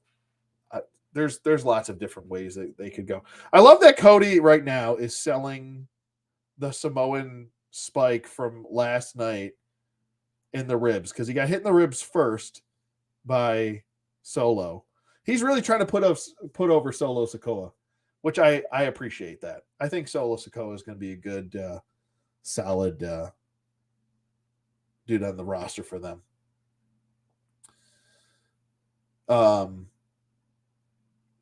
Roman Reigns is so hateable. He's so easy to hate. He's such a douche. He's such a douchebag. He's like one of those guys that just like smirk at you and just want to punch him in the face. He's so good at it though. And that's what he always should have been that way. So they're doing their job. They're doing what they're supposed to be doing. Anyway, Seth defeats Logan Paul, which I think Logan Paul's contract was up. They haven't discussed a new one. There's a bunch of cool spots in this. I want to say the what was it? The elbow or the big splash on KSI, I think it is. I don't know who the hell KSI is. When they were like, "Oh my god, that's KSI," and I'm like, "Who? Who the hell's that?" So the guy in like the energy drink costume, he got pulled on the table right as Logan Paul was about to jump off and hit Seth Rollins. But Seth Rollins pulled him on the table. Wait, what just happened? Uh-oh. I knew it. Brock turned on Cody here. I think he just F5'd him. Well, I guess that's the next. Oh, yeah. He's F5ing Cody Rhodes. And that's that. Okay. Well, what a cuck. That's a cuck move there, WWE. They're like, oh, we can't have Cody Rhodes chasing the title again just yet. So we'll have to wait for SummerSlam. So what are we going to give him between now and SummerSlam? Oh, I know. Brock Lesnar. Oh, Lord. Oh, boy. Sorry, I'm watching the live Raw. That's what I'm referring to.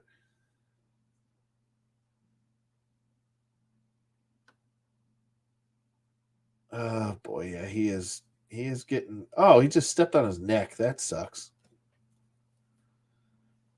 It was a good work though. Oh, and Suplex City.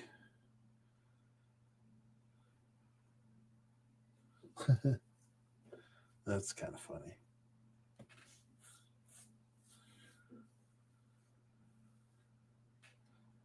He is now picking him up by his pants and throwing him like a child out of the ring.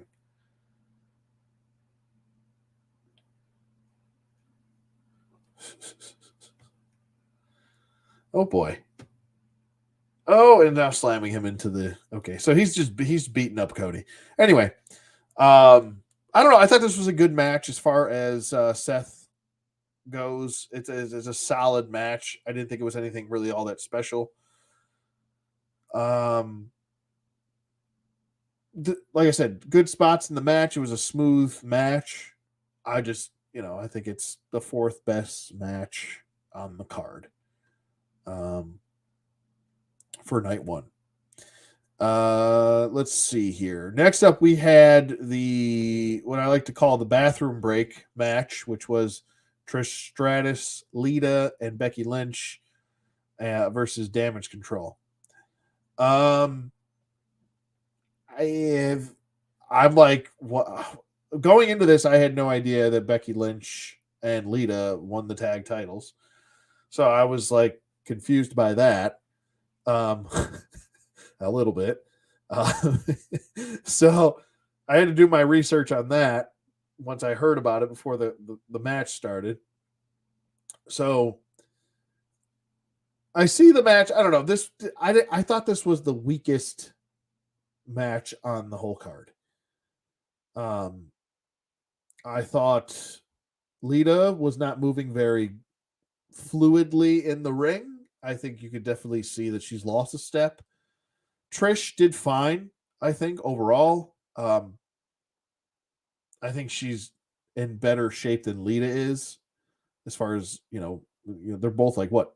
Trish, I think, is 47 and Lita's 46 years old, and I don't think either of them have really, really touched a ring in a very significant amount of time.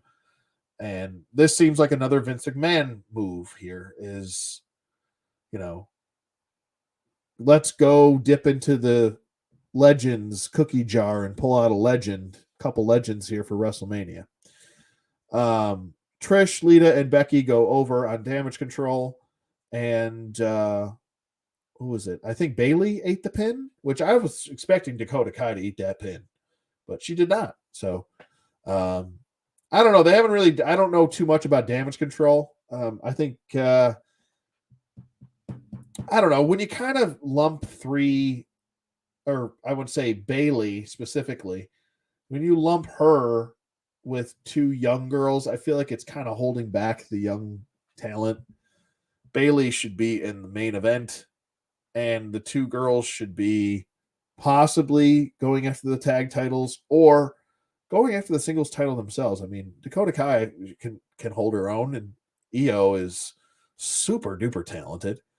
There's no reason why she shouldn't be in the hunt for the women's title. And these are fresh talents that really no one's really, I don't know, they haven't touched.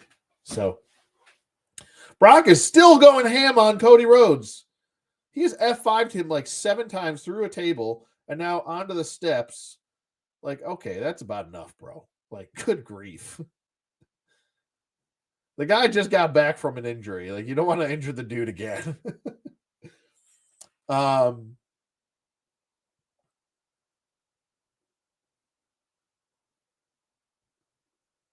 well, I guess Brock is heel again.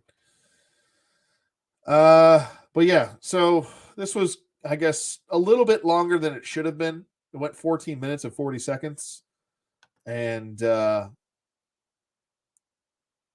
Trish still got them them milkies. Yeah, she does. She still does.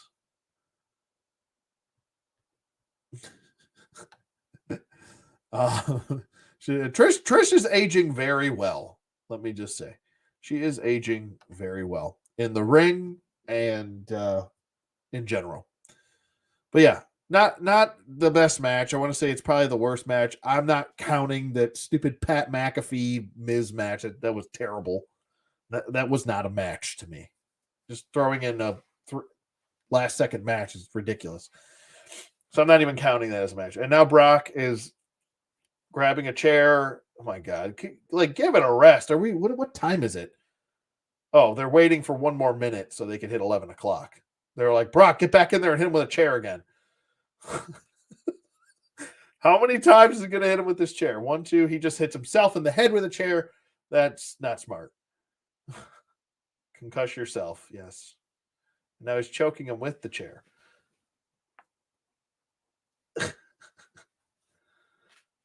I don't know what he's saying. It looks like it should have been me or something like that. I don't know.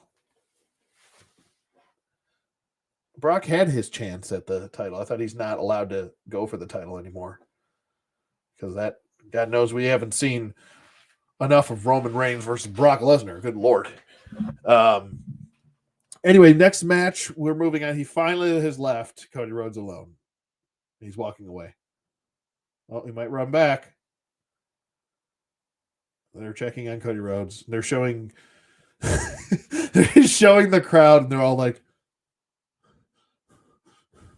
it's funny when they do that. Like, are you guys really crying? Like, what are you doing? You're adults. Anyway, Rey Mysterio versus Dominic Mysterio. Dominic Mysterio, let me just say this. He has one of those faces that you just want to punch into the middle of next week. You know? So, Brock Lesnar is coming back again. This is kind of like the Family Guy episode where Stewie just keeps beating up Brian. He's like, "You got my money, man? You got my money?" He keeps coming back and like beating the shit out of him. You gonna have my money now?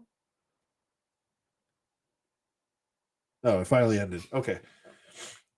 I can focus now, so my ADD won't kick in anymore. I promise, folks. All right, so Dominic Mysterio has one of those punchable faces that just works so well as a heel.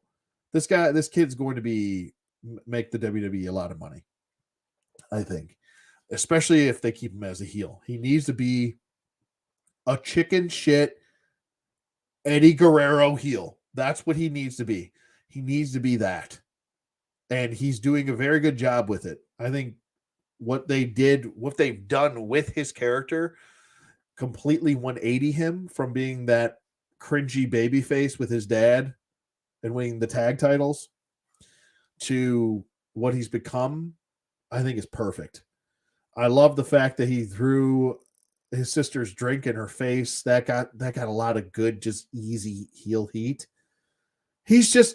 They've worked with him with a lot of stuff, and it just what they're doing with him. I really have to applaud WWE for and the creative for Dominic, what they've done with Dominic Mysterio. He even has his own unique backstory with the whole he went to prison thing and that whole situation. I don't know too much about it. Like I know the bare minimum, but from what I have seen, they have done some good work with him, and I have to applaud them for that. Personally, now this is just me personally. I would have had Dominic go over here. I understand Ray just went into the Hall of Fame the night before. It makes sense either way. How I would have booked it was I would have had Dominic go over. It's a big win on a big stage. And hell, have him cheat to win. We all know Eddie would have cheated to win. You got to get Dominic to cheat to win. There's a couple funny spots like when he was getting his literally his ass handed to him. Dominic was went for a turnbuckle spot, got stuck in the turnbuckle after missing, and Ray just takes off the belt and starts whipping him with it. That was hysterical. Back to the woodshed with you. You could tell that was like almost like a Vince McMahon spot. Like that's something that would happen. I think that actually did happen. Didn't that happen in a Shane versus Vince match? I don't know if it was the WrestleMania one, but I think it happened where Vince took off his belt, started whipping the shit out of Shane. But don't worry, we'll get to Shane later. Yeah, I don't know. Ray went over here, pinned him with the 619 West Coast pop frog splash situation. Went 14 minutes and 55 seconds. I think they did this was another solid match. I think it's pretty much on par with the Seth Rollins match. I think a lot of people are getting caught up in, the entrances were so cool for Mysterio and or Ray and Dominic that it was such a good match. And I'm like, guys, it was just that's how they get to the ring. What happened in the ring? This is more of a brawl than an actual wrestling match. But I think Dominic has learned a lot since his debut, and growing and working with the Judgment Day. I think he's the one guy really that stands out besides Rhea Ripley from the Judgment Day. I think those are the two money makers right there. No one's paying to see Damian Priest, and Finn Balor is, I don't know, he jobs way too much, man. That dude jobs way too much. I've lost all faith in Finn Balor ever winning matches in a big stage. So Ray took the victory here. You know, you could make an argument for either one. You don't want Ray to just lose to his jerk. You want the bad guy to get his comeuppance, and I guess he did here, but I don't know. I would have put my son over on WrestleMania. That's just me. I'm a little bit more selfless than some people. I think Rey Mysterio's got a little bit of an ego issue too, but that's just me. Moving on to Rhea Ripley versus Charlotte Flair. Now, before I get to the match itself, because it's a very good match. Very good match. Okay. There was some chatter that I heard about Charlotte Flair complaining and bitching and moaning about not main eventing this card, which, for all intents and purposes, I actually thought going into this WrestleMania that they were actually main eventing. So, objectively speaking, I thought they were the main event. For night one, it shows Rhea Ripley and Charlotte Flair as when you would enter the stream, it just showed those two. So I figured that was the selling point for the card. But then when you see Kevin Owens and Sami Zayn versus the Usos, and you see the Bloodline story, you're like, yeah, it kind of makes more sense to go with that. Because at the end of the day, the story is the most important part. What happens in the ring can't be predicted. Rhea Ripley and Charlotte Flair could have also had a horrible match, and then everyone would have been like, well, they made the right call there. So if they would have had a horrible match and they didn't gel, then everyone would have been like, oh, yeah, they went with the right thing. But because they had such a good match, everyone's like, well, that was wrong. That should have been the main event. And they stole the show and blah, blah, blah, blah, blah.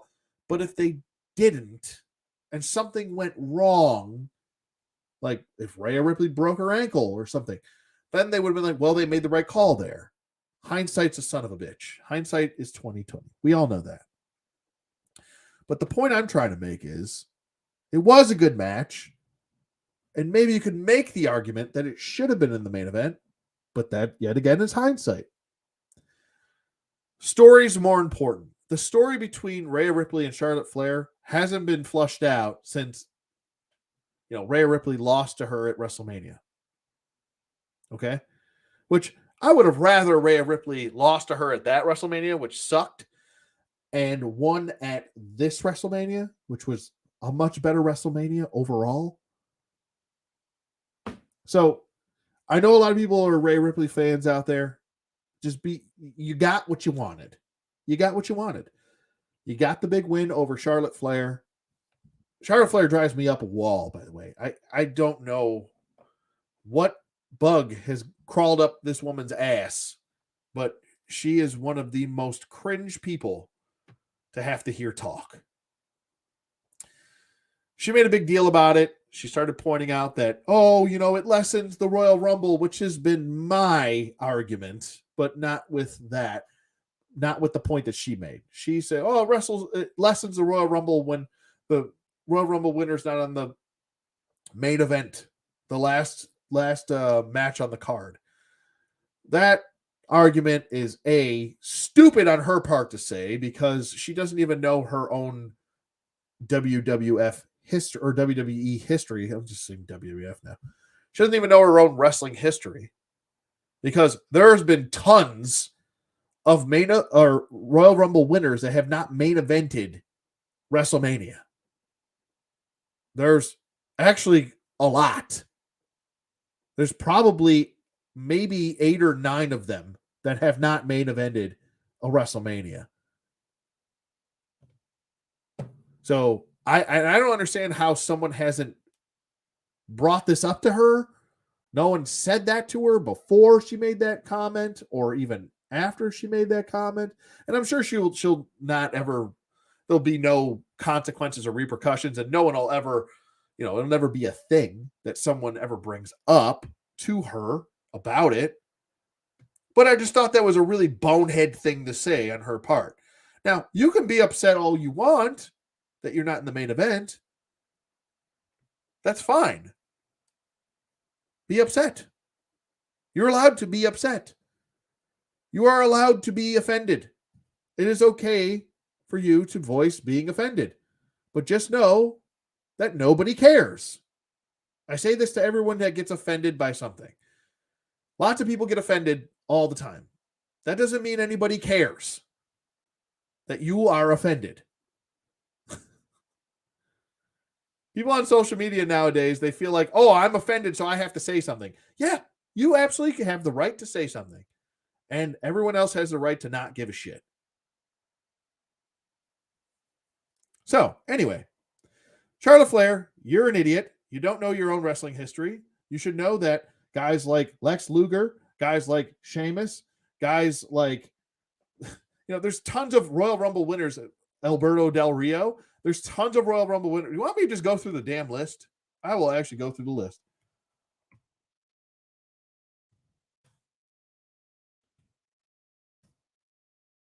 Shawn Michaels. Shawn Michaels didn't main event a WrestleMania. 1995. Did not main event. Bam Bam Bigelow and Lawrence Taylor main evented that. Shawn Michaels, Mr. freaking WrestleMania, did not main event. Was not the last guy or last match on the card. Lex Luger. Let's just go. I'm just going to count them off. Lex Luger. Shawn Michaels. Stone Cold Steve Austin in 1997. He didn't even get a main event match. He didn't even get a title match. Shit. Mr. McMahon won 1999. He didn't even get nothing. It was just part of a story. It was one of the worst Rumbles ever. Probably the worst. Let's keep going. Let's keep going.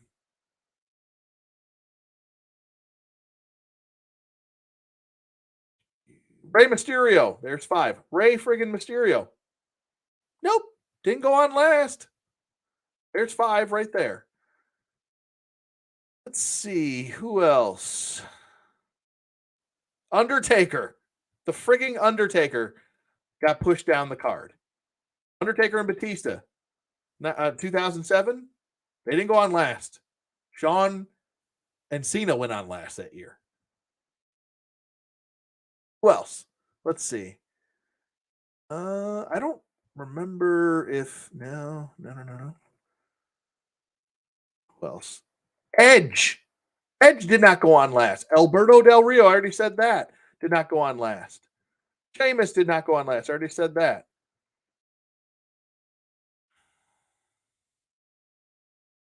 Let's see. Who else? Seth Rollins. Oh, no, wait. I can't. I'm trying to think now. Oh, Seth did go on last year. You want to talk about women? Okay, let's talk women. Asuka didn't go on last. Shinsuke Nakamura did not go on last.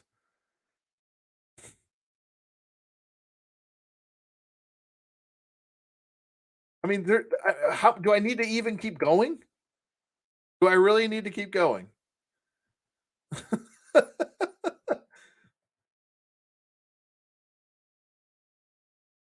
So I don't know.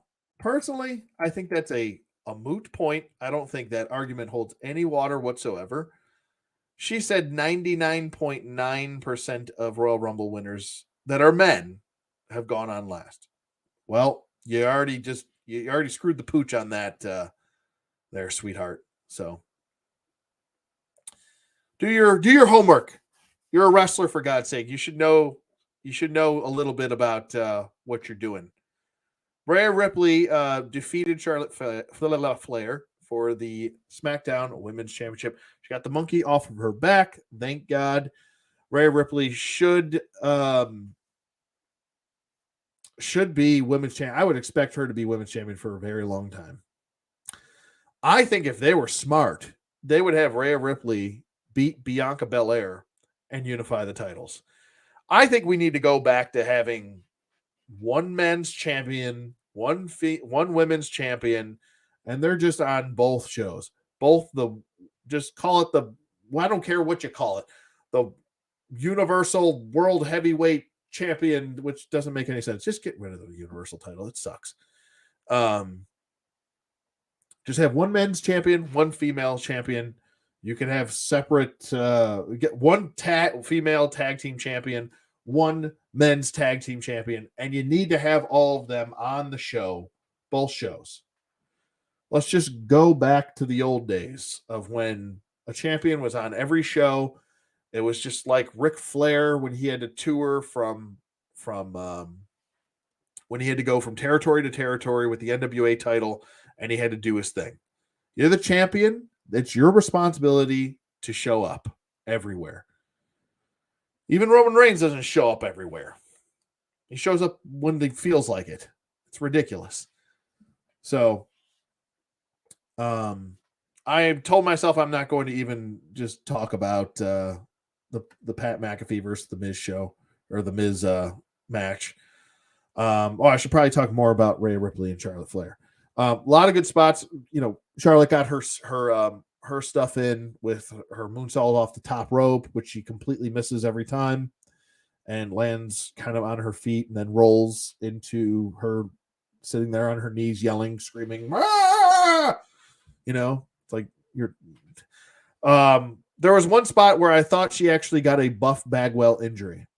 The spot where the released German suplex happened, and she landed on her knees and her neck jammed back like that. And I was like, that's exactly what happened to Buff Bagwell in WCW when he got that bulldog from, I think it was Rick Steiner. It wasn't Rick Steiner's fault. It's just the way Buff Bagwell fell off the bulldog, jacked his neck back, and I think he just destroyed a couple vertebrae in his neck and had to get neck surgery, and his career was almost over after that. I thought that happened to her. I was sitting there with my girlfriend, and she's like, "Ooh, that didn't look good." I'm like, "Let me show you what that just looked like." And I literally showed her the clip of Buff Bagwell doing that to her, to his neck.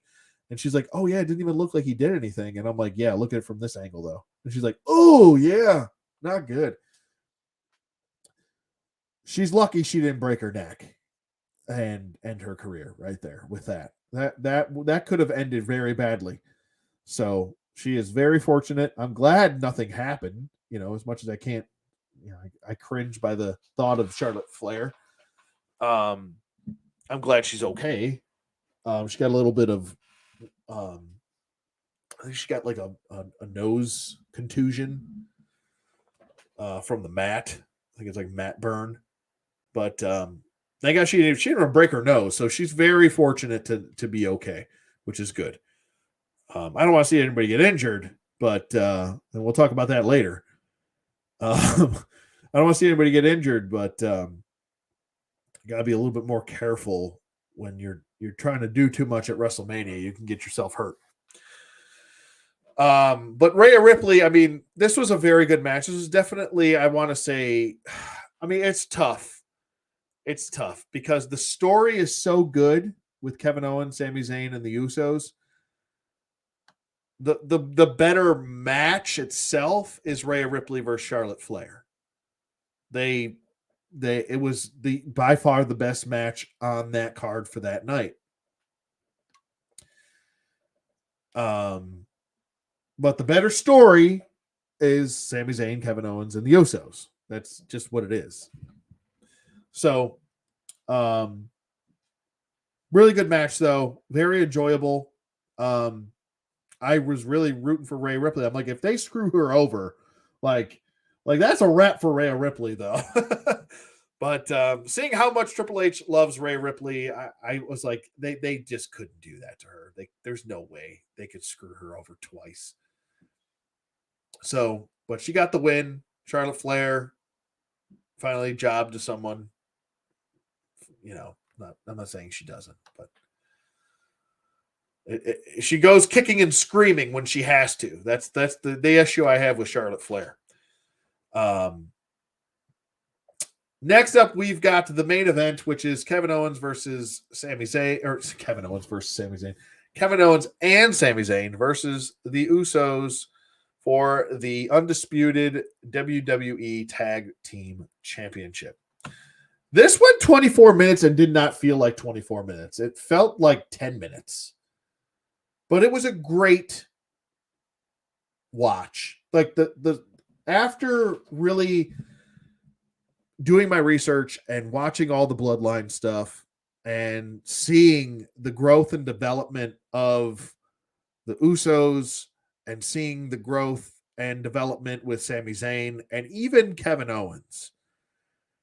The whole bloodline story is a very simple story.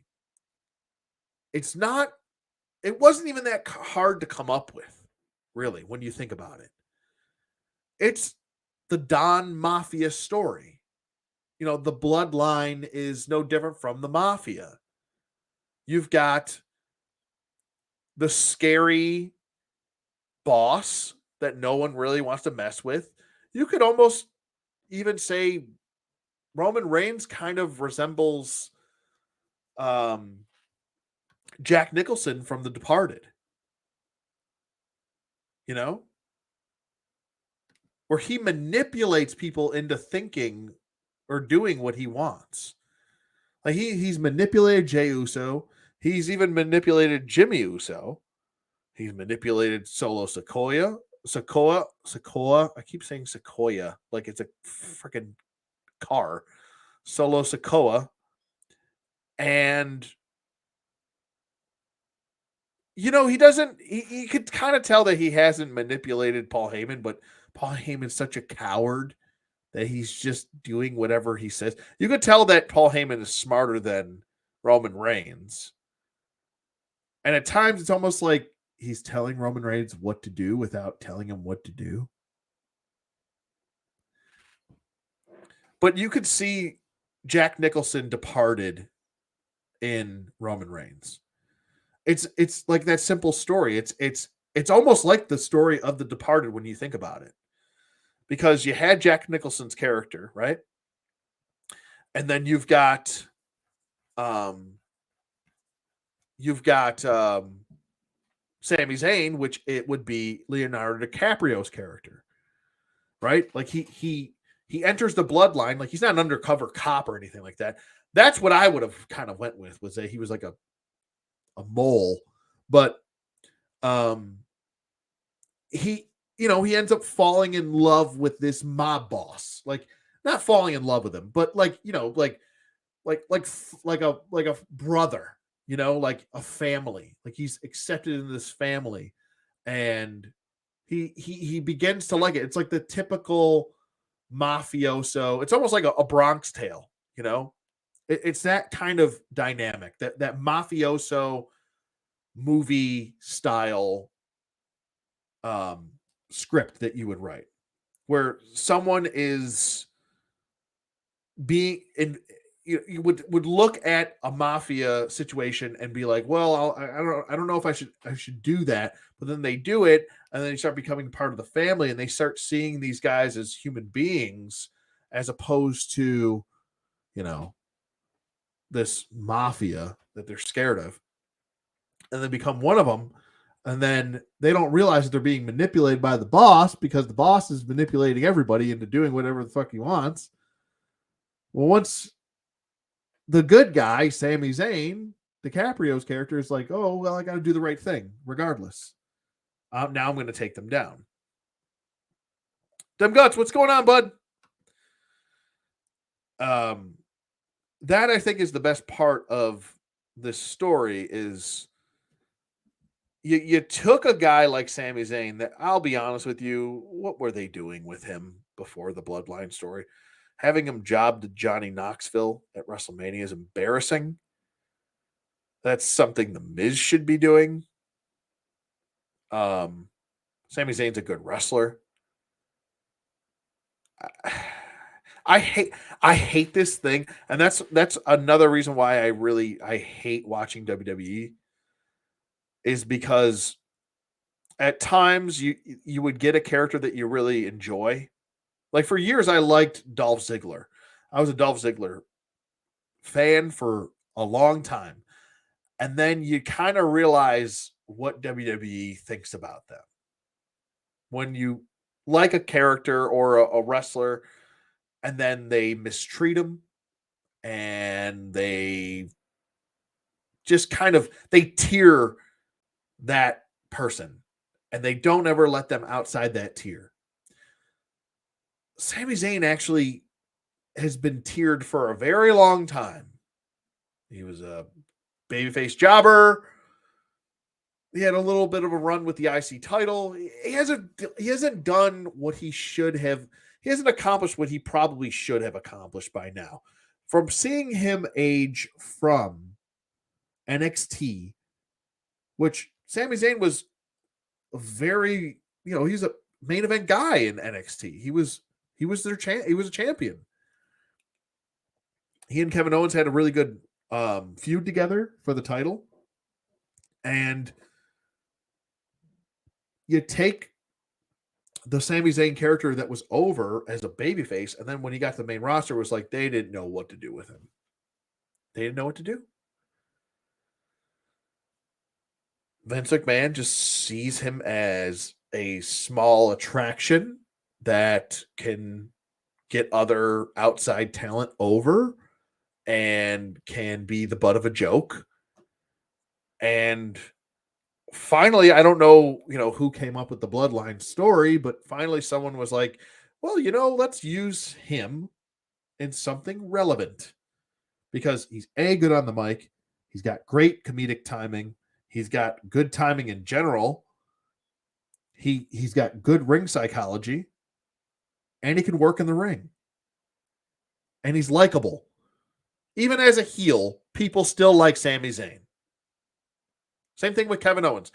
Even when he's an asshole, people still like Kevin Owens. These are just two likable guys. When you're a likable person, it's really hard for someone to tier you. So I commend both Sami Zayn and Kevin Owens for their hard work and really dedication, because I would have left this company a long time ago if I was those two. I would have taken my talents somewhere else. I would have taken my talents to Jacksonville. Demgut says, I feel like the Japanese guys... Hold on a second. I feel like the Japanese guys get the worst compared to how they're promoted in Japan. Oh, yeah, absolutely. WWE is... I'll say this. AEW would probably do better promoting Japanese, and they have done better promoting Japanese wrestlers and stuff like that. Oh, you went out for drinks on Monday? Nice, man. Enjoy.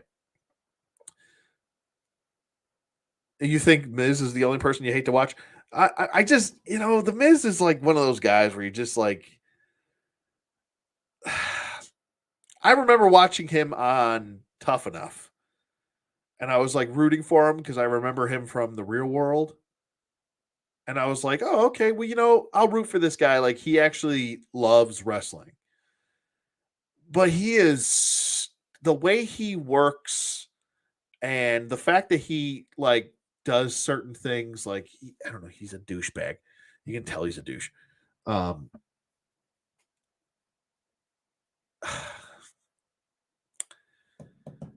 There's certain things that he does in the ring. Like when he doesn't catch people when they jump off the top rope because he's afraid to get hurt. Like there's certain like soft things that he does in the ring. Like if someone's putting their body on the line for you, then you should put your body on the line for them. It's a trust thing. They're trusting you with their body, and you have to trust them with your body to be safe in the ring. Miz, there's tons of, and it's not just like he's like a new wrestler and doesn't know any better. Oh, I wasn't sure where or how you want me to catch you. He just doesn't catch people. Just go and watch a bunch of Miz matches, and you'll see he does some unsafe shit, even though he's considered this safe wrestler. He just, I don't know. He's a good promo, and he's talented in his own right, just not that talented in the ring. He's more of a mic guy, I think. He's been a multiple, champion at this point. But anyway, Kevin Owens, Sami Zayn versus the Usos. This is, like I said, this should have gone on last, even though it's not the greatest match ever. The story, like I said, story always trumps for the main event. The story is going to trump. If you get story and a great match, that's the cherry on top. But this story has to go. It had to go on last. Kevin Owens and Sami Zayn defeat the Usos to win the undisputed WWE Tag Team Championships at 24-15 by pinfall. There's a lot of good stuff to talk about this match. I was really into this match. Like, I was really into it. I was rooting for Sami and Kevin. It was a tough, hard-fought win. It had a really good build throughout the match. While the match was going on, the Usos really would cut off Kevin Owens from Sami Zayn. And I mean, Kevin Owens half the time was outside the ring, unconscious for the most part. Every time Kevin Owens would try to get in and help Sami, they would cut him off, throw him through a table, super kick him, whatever he had to do. But that was part of the story being told inside the ring. That's already not the story that's been told overall outside of WrestleMania. So I don't know. Personally, I think this needed to go on last. I think at the end when Sami Zayn basically haluva kicks the head off of Jey Uso 3 times in a row, it was symbolic. Jey had haluva kicked Sami earlier, and Sami kind of fell into his arms, and then he kind of just threw him down like a piece of garbage. Where Sami Zayn kind of held up Jey Uso, and it was almost like he was saying, "I'm sorry for doing this, but you've given me no choice." To Jey Uso, put him back up there, finished the job. 1, 2, 3, new champions. This needed to happen, especially when we get to tomorrow night, because night 2, while night 1 was so good, night 2 has a lot of issues going on with it. A lot of people, like I said, are saying that Triple H booked night 1, Vince McMahon booked night 2. I think this was all Vince McMahon. I don't think Triple H really touched too much here in this entire WrestleMania. That's just my opinion. But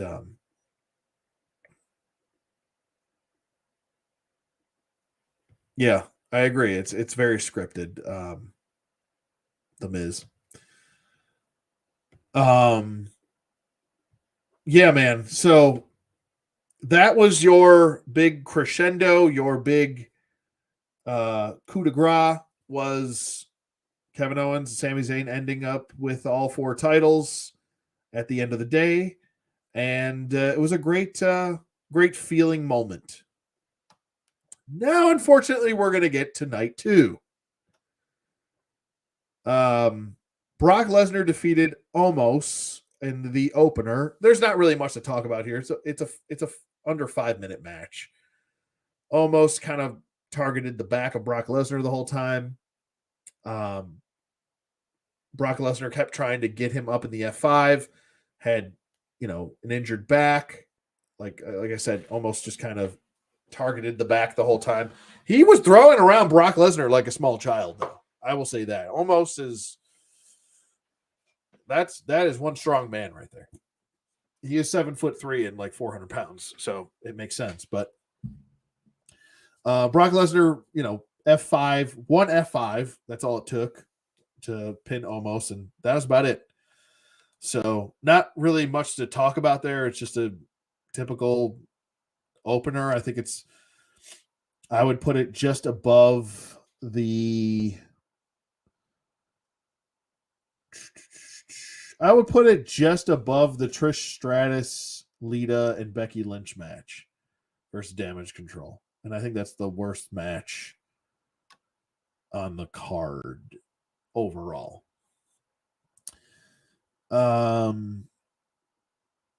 Not including the Miz matches. Those don't count. I'm not including those.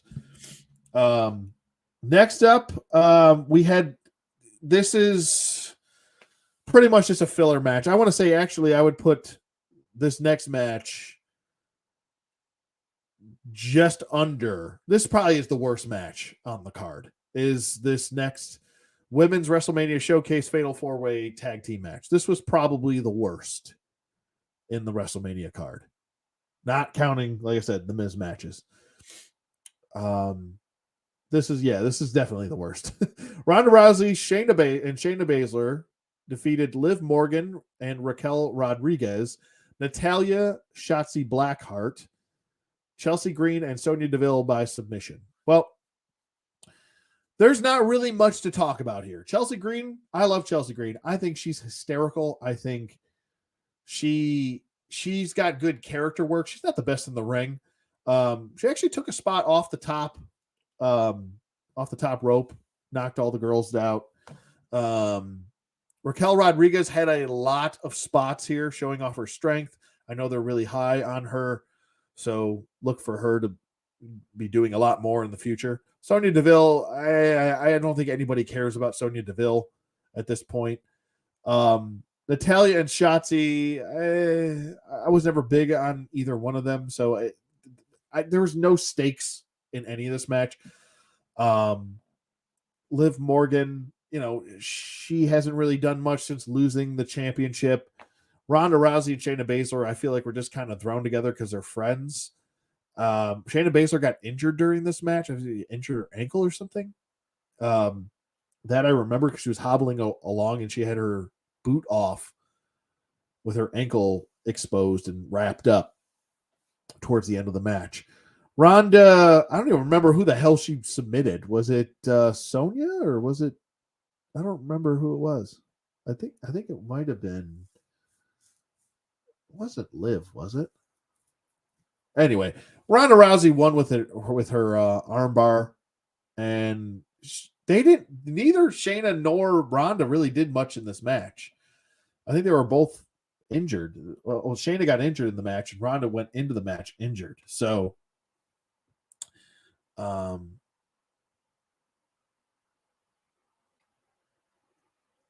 my wife works for Cargo. She's setting up lunch with Sasha Banks. That's awesome, dude. That's awesome. I'm glad she left WWE, and I'm happy for her that she's the my God, I can't talk. IWGP Women's Champion. I'm super happy for her. You could tell that she's much happier now after being farted around with WWE, them not knowing how to really use Sasha Banks, or Mercedes, I should say. But I'm glad she's doing well now, and you could tell she's much happier. She's actually wrestling now. She's not an entertainer. So there's not really much to talk about this Fatal 4-Way women's match. It wasn't very good. It went on, I actually think it was given the right amount of time, 8 minutes and 25 seconds. That's about right for what it is. It could have went a little bit shorter, maybe. But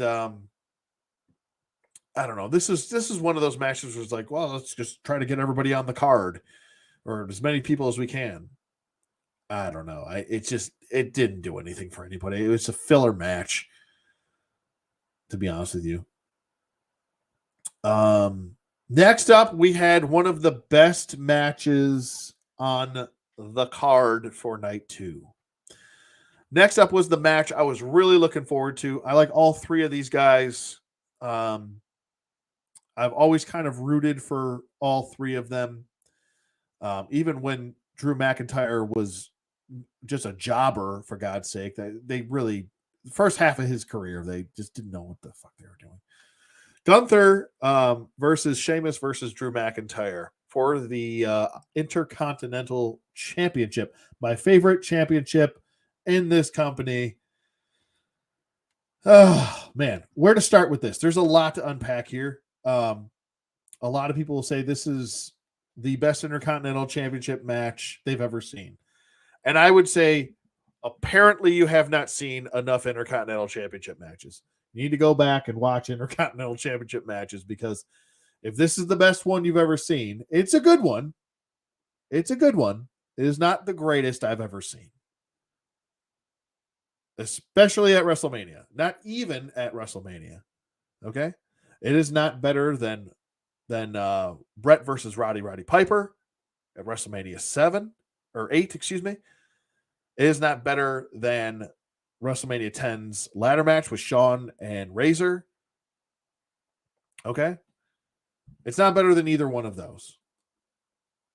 So let's just halt on this whole, this is the greatest Intercontinental Championship match I've ever seen. Let's halt a little bit on that. And it certainly is not better than Macho Man versus Ricky the Dragon Steamboat. Okay? At WrestleMania 3. So let's pump the brakes a little bit, newbie fans, and let's take it easy, because this was a good match, but it's not better than any of those 3. So maybe there's an argument to be made for 4th best. Maybe that could be an argument. It's a good one. There's a lot of just chops in this. There's a lot of brawling punches and just finishers. It's like the finisher fest, you know? So I know modern wrestling has changed and things are different. You know, I'm not looking for headlocks and snapmares and rest holds. I'm not looking for that. I'm just saying, though, when you look at the flow of the match, it starts off brawling. It's just a fight. That's all it is. It's a different type of Intercontinental Championship match. When I think of the Intercontinental Championship division, I think of the best wrestlers. I don't think of people just beating the ever-loving tar out of each other. That's what I think of. Now, I like all 3 of these guys. I think they had a good match. It is not the greatest Intercontinental Championship match. People need to calm down a little bit. We need to calm it down. You've just seen something that you like. I get it. But you got to calm it down a little bit. Get some perspective. Like I said, at least go watch some of the WrestleMania Intercontinental Championship matches and then make your ranking. I feel like a lot of people just see things nowadays and they're just like, oh, that's the greatest of all time. And I'm like, whoa. Like a lot of people will say, oh, the Shield was the greatest faction of all time. I have heard that so many times from young viewers of wrestling. I'm like, guys, please chill out. They are not better than the 4 Horsemen. They are not better than Evolution. They are not better than DX. They are not better than the NWO. No, they are not the greatest faction of all time. It's just a flat, objective fact that they're just not better. Okay? There's better angles with all those other factions. There's better stories with all those other factions than the Shield. Okay? Let's just calm it down. People need to calm down when they see things for the first time. Take a breath. It's not the greatest of all time. Get some perspective for yourself. Calm down. Take some Adderall, some Ritalin. Calm yourself down a little bit. Okay? This is a very good match. It is a very good match. Okay? Let me just see what the rest of the card. It's better than Brock Lesnar and almost. It certainly is better than the women's Fatal 4-Way. It's better than Asuka and Bianca Belair. I'm not counting Miz matches. The other two, it's better than the Hell in the Cell match. I will get to the Hell in Cell soon, but people were standing up and applauding this match, and I'm like, okay, well, it was a very good match, and it was actually my pick to be the best match for the night. It actually was, and I'll be honest, I have been out of touch with WWE for 2.5 years now, since the pandemic started. So, but I like all three of these guys. I think they did a really good job. I think they mesh well. A lot of people wanted Sheamus to win. I don't think it's time to take the Intercontinental title off of Gunther just yet.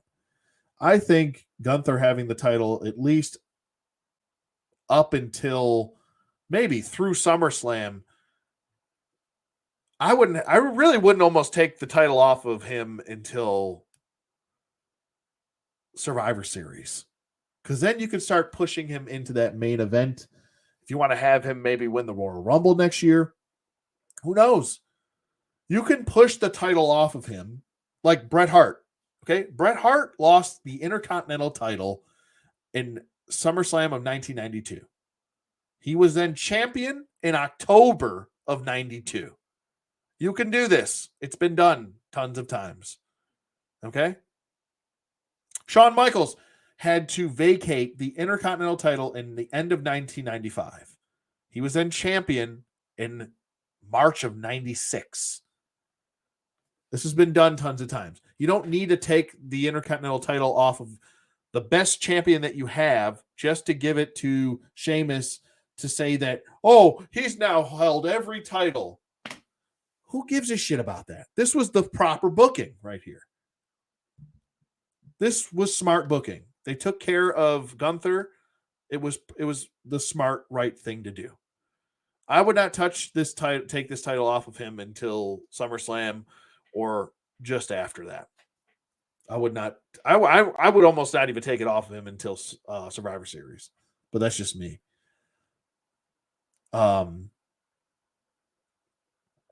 It's nice to see that WWE is actually giving champions a proper title reign.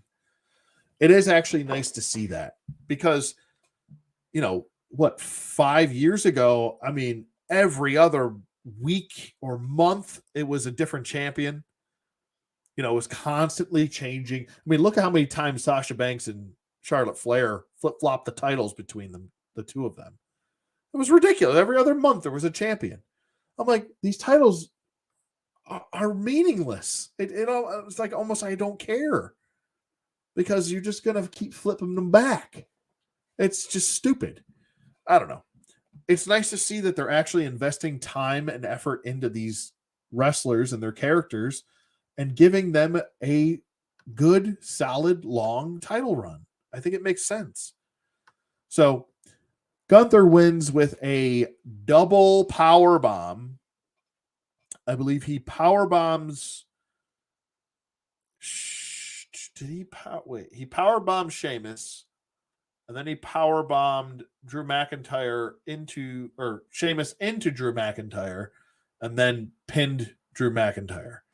So if he even wanted to take the title off of Gunther and give it to Sheamus, he's still free and clear. He did not eat the pin. You're good to go there. Drew McIntyre ate the pin there. I still think you got a little bit of a feud brewing between Drew and Sheamus before you even get to Gunther. So there's that to talk about.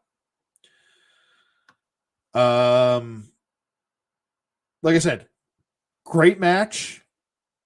I don't even know. It's kind of close to say if is it the best match on the card. I don't know. It's a good match. It is really good. It was fun to watch. Bianca Belair, the Raw Women's Champion, versus Asuka. All right, so I gotta say this. I have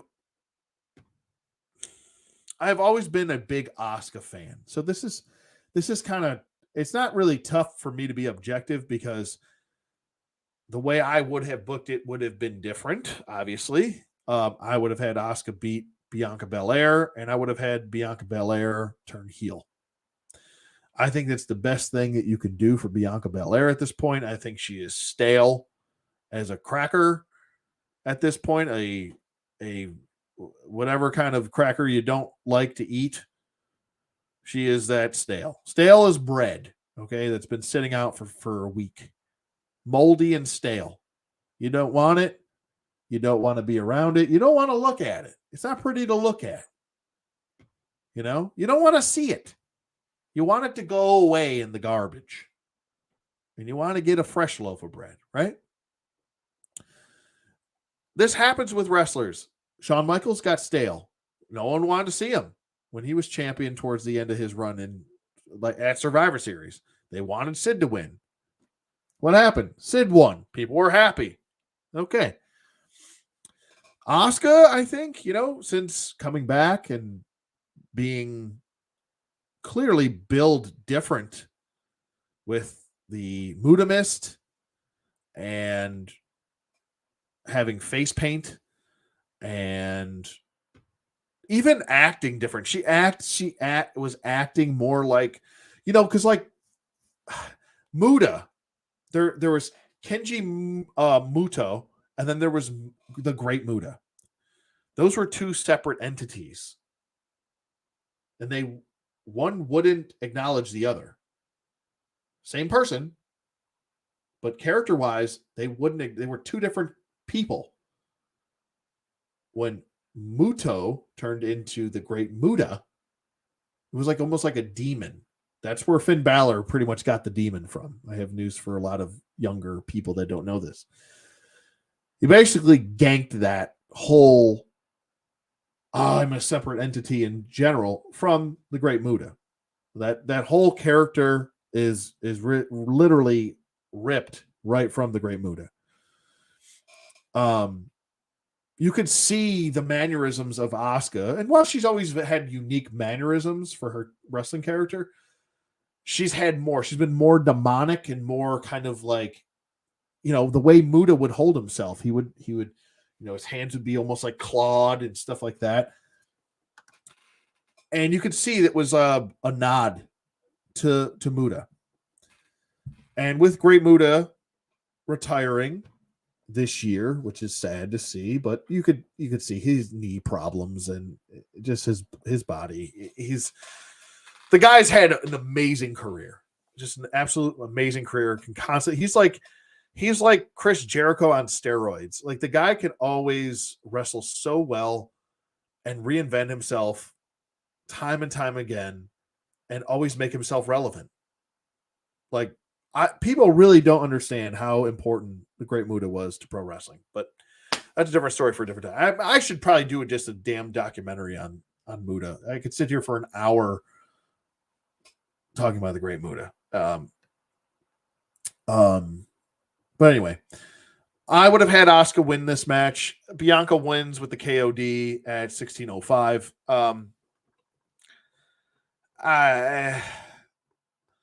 I don't know. I think the Raw Women's title needs someone else to hold it. It's WWE is obsessed with having milestones being met, where they wanted Bianca Belair to have it for 365 days, and now that she has it, what are you going to do with it now? She's now beaten everyone. Asuka is 0-5 at WrestleMania. She is winless at WrestleMania. She's jobbed to pretty much everybody. I don't understand what's left for Asuka even on this roster. I feel bad for Asuka because it'd be nice to see her get a definitive big win at a WrestleMania before she's done with WWE. So I don't know. Personally, I think the wrong person won here. I think Bianca's become stale. I think it would have been a much better thing to do is have Asuka win, and then Bianca attacks her after. She gets so upset that she attacks her after, turns her heel. I want to see Bianca Belair heel. I want to see what she can do. Take the leash off of some of these wrestlers, please. Yeah, I did. Yeah, he and Masahiro Chono are both in the Yakuza games. Yeah, I did see that. Yeah, Mood is awesome, man. He's fantastic. I hope we get an elite of him. Now that I don't think he's retired now. He's not contractual by any means to anybody. So maybe we get a Muda figure. I'm hoping so. I even if Storm Collectibles does one, I don't care who the hell does one. I just want one Muda figure. The only Muda figures I have, they're like those little statuesque figures, and they don't move. They're just like pre-posed. Those are the only ones I have. That and Ultimo Dragon. I love Ultimo Dragon's one of my favorites of all time too. So, but anyway, yeah, I don't know. That's what I would have done. This was a solid match. It wasn't better than Rhea Ripley and Charlotte Flair, but it was a good match overall. I would say it's a solid match. Definitely better than Brock and Omos. Definitely better than the women's Fatal 4-Way. Not better than the Intercontinental Championship match, but still a good match in general. And it only took one KOD to put away Asuka, which was kind of the story of the match. So it did kind of make sense there. I'm not going to discuss. Well, actually, you know what? I will discuss the next match. Technically, it's what it's billed at is Snoop Dogg defeating The Miz by pinfall in 2 minutes and 20 seconds. But the real story here is Snoop Dogg and The Miz. First of all, I want to bring this up. The Miz and Snoop Dogg discussing the attendance. So the attendance, I don't know what this obsession is with WWE and their inflated attendance numbers. But does anyone really believe anything the WWE tells them nowadays, unless someone's been future endeavored? Oh, and that's the company that bought them. I just remembered now, because it's funny that they future endeavor people, and now they were just bought out by Endeavor. So they've been, their company's been future endeavor. I couldn't help myself. Anyway, low hanging fruit, Yeah.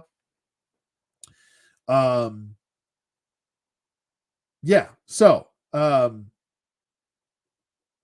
Miz, they talk about these inflated numbers, and then not only do they say that there was more people for night 2 somehow than night 1, even though it's probably the same people that came back from night 1 for night 2, and your capacity can only seat so many.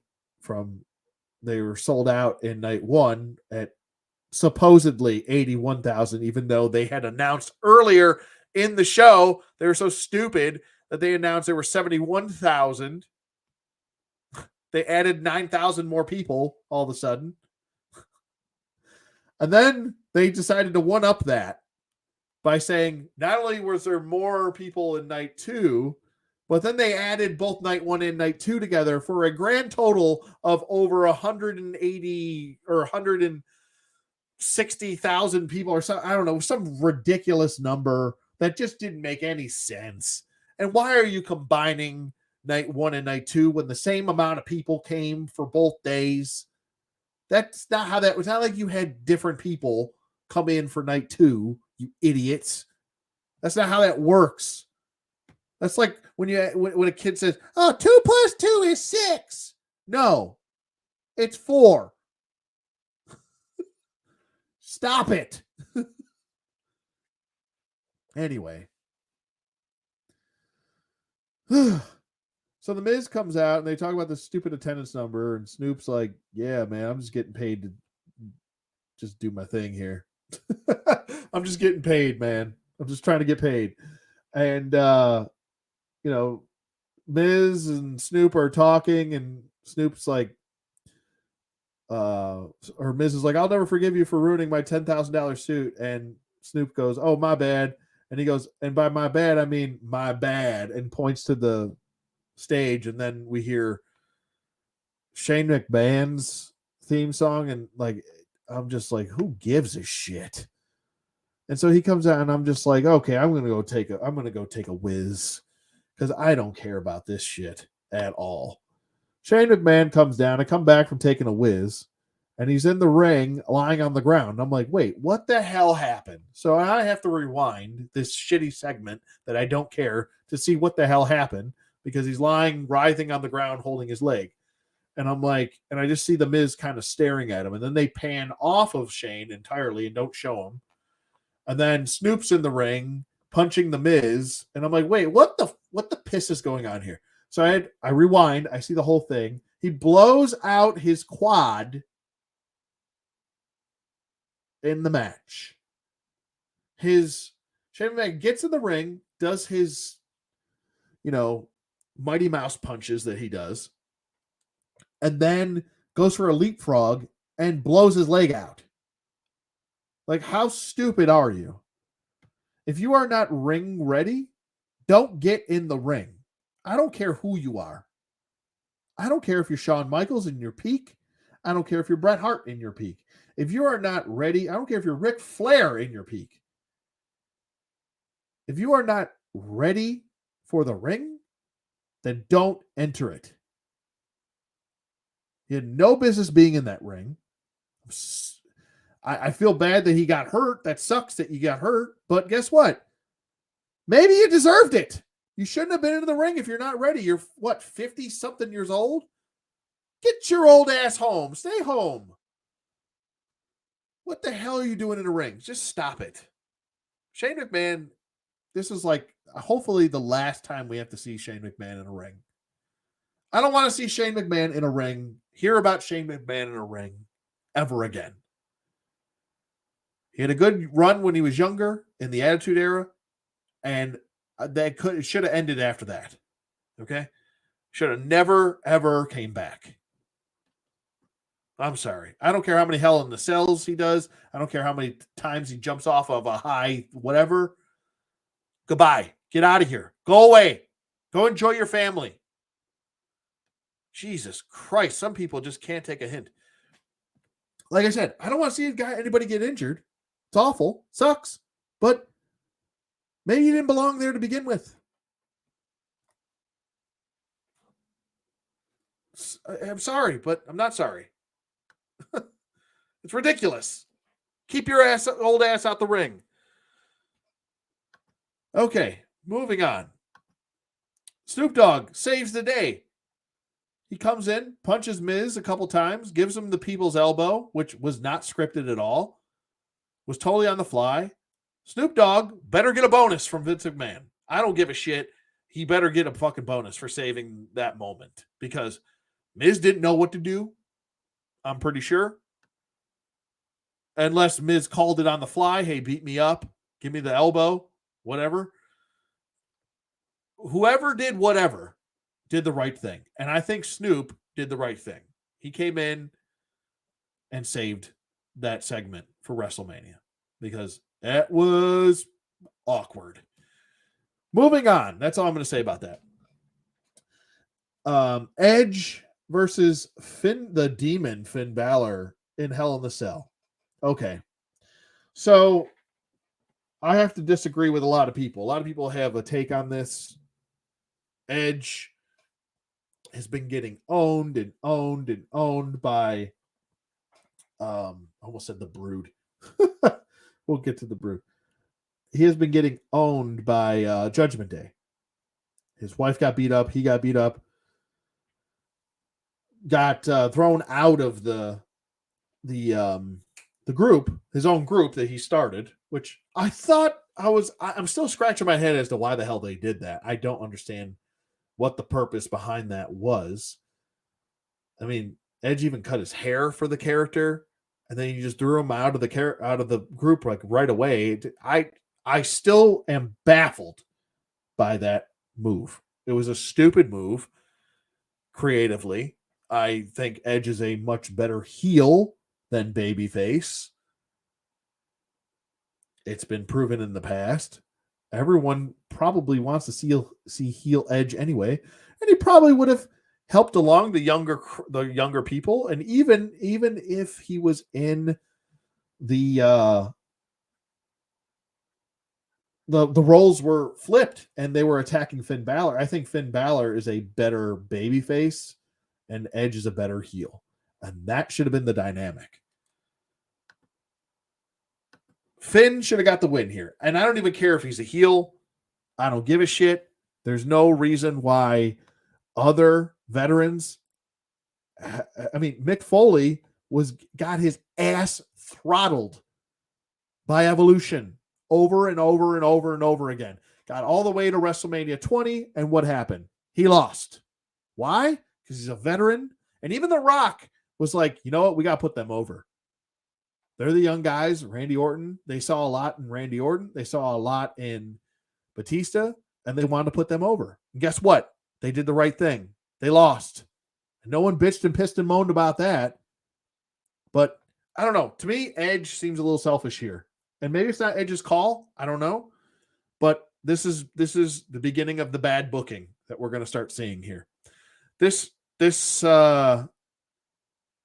Edge defeated Finn Balor with a concerto, pins him 18 minutes and 10 seconds. I don't know. As far as a Hell in a Cell match goes, it's mediocre at best, I think. There was a spot where I thought Finn Balor was going to climb all the way up to the top of the cage and drop down on Edge. And then when I realized there's this little like specific platform for someone, I was like, oh, that's kind of cheesy. Wah. Not that I want someone to jump off a top of a thing to make me feel good about myself. No, or make me feel entertained. I was like, no way, he's not going to climb all the way up there. And then when I saw the little platform, I was like, oh, wah, you know, kind of a wah moment. But yeah, I don't know. I just, as far as Hell in the Cells go at WrestleMania, it's the best one. Or one of the better ones. I won't say it's the best one. One of the better. It's better than The Undertaker and the Big Boss Man, but that is low hanging fruit as far as that goes. That is easy to beat. Edge came out to some I was expecting the Brood song, but he came out to Slayer. Clearly he wanted to come out to that specific song. I know he's big into metal music, so, and that's fine, you know, whatever floats your boat, whatever sinks your ship. I personally would have chosen the Brood song, and I would have maybe tried to get Gangrel to come out with me. I think that would have been a cool thing if you're trying to, you know, do Brood Edge. I know Edge never wore the shirt, but maybe he could have worn the shirt, the Brood shirt. I think that would have been a nice little touch. But he came out in this he came out into the Slayer song, and then he came out with like these like devil gear, and then he wore this like skull reflective mirror-esque like helmet type situation. I don't even know how to explain it. But it was a cool entrance. I don't think it was better than the Dominic Mysterio entrance, but still a cool one. Regardless, he did come up from the floor with a bunch of candles and stuff. There's like candles and stuff like that, and he came up from the floor. Very similar to how the Brood did. The Brood, it was just like fire, and then they came up from the floor from the stage. But Finn Balor's entrance was fine. It was adequate. It wasn't anything really all that special. He came out in the demon gear, and that's about it.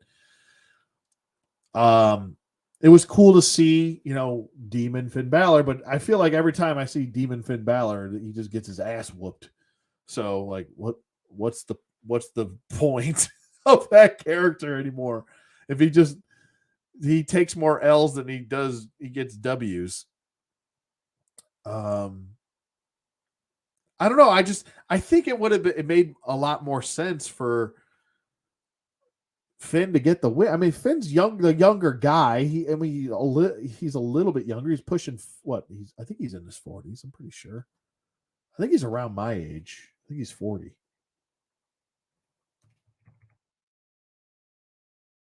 think he's like 41 or 42. He's 41. Okay. He's got a year on me. So I mean, he's 41. Edge is like what, 50? So what? How old is Edge? Oh, no, not Microsoft Edge. Adam Copeland, damn it. He's 49 years old. Like, how many more WrestleManias do you have? I would have put the young guy over. I mean, for God's sake.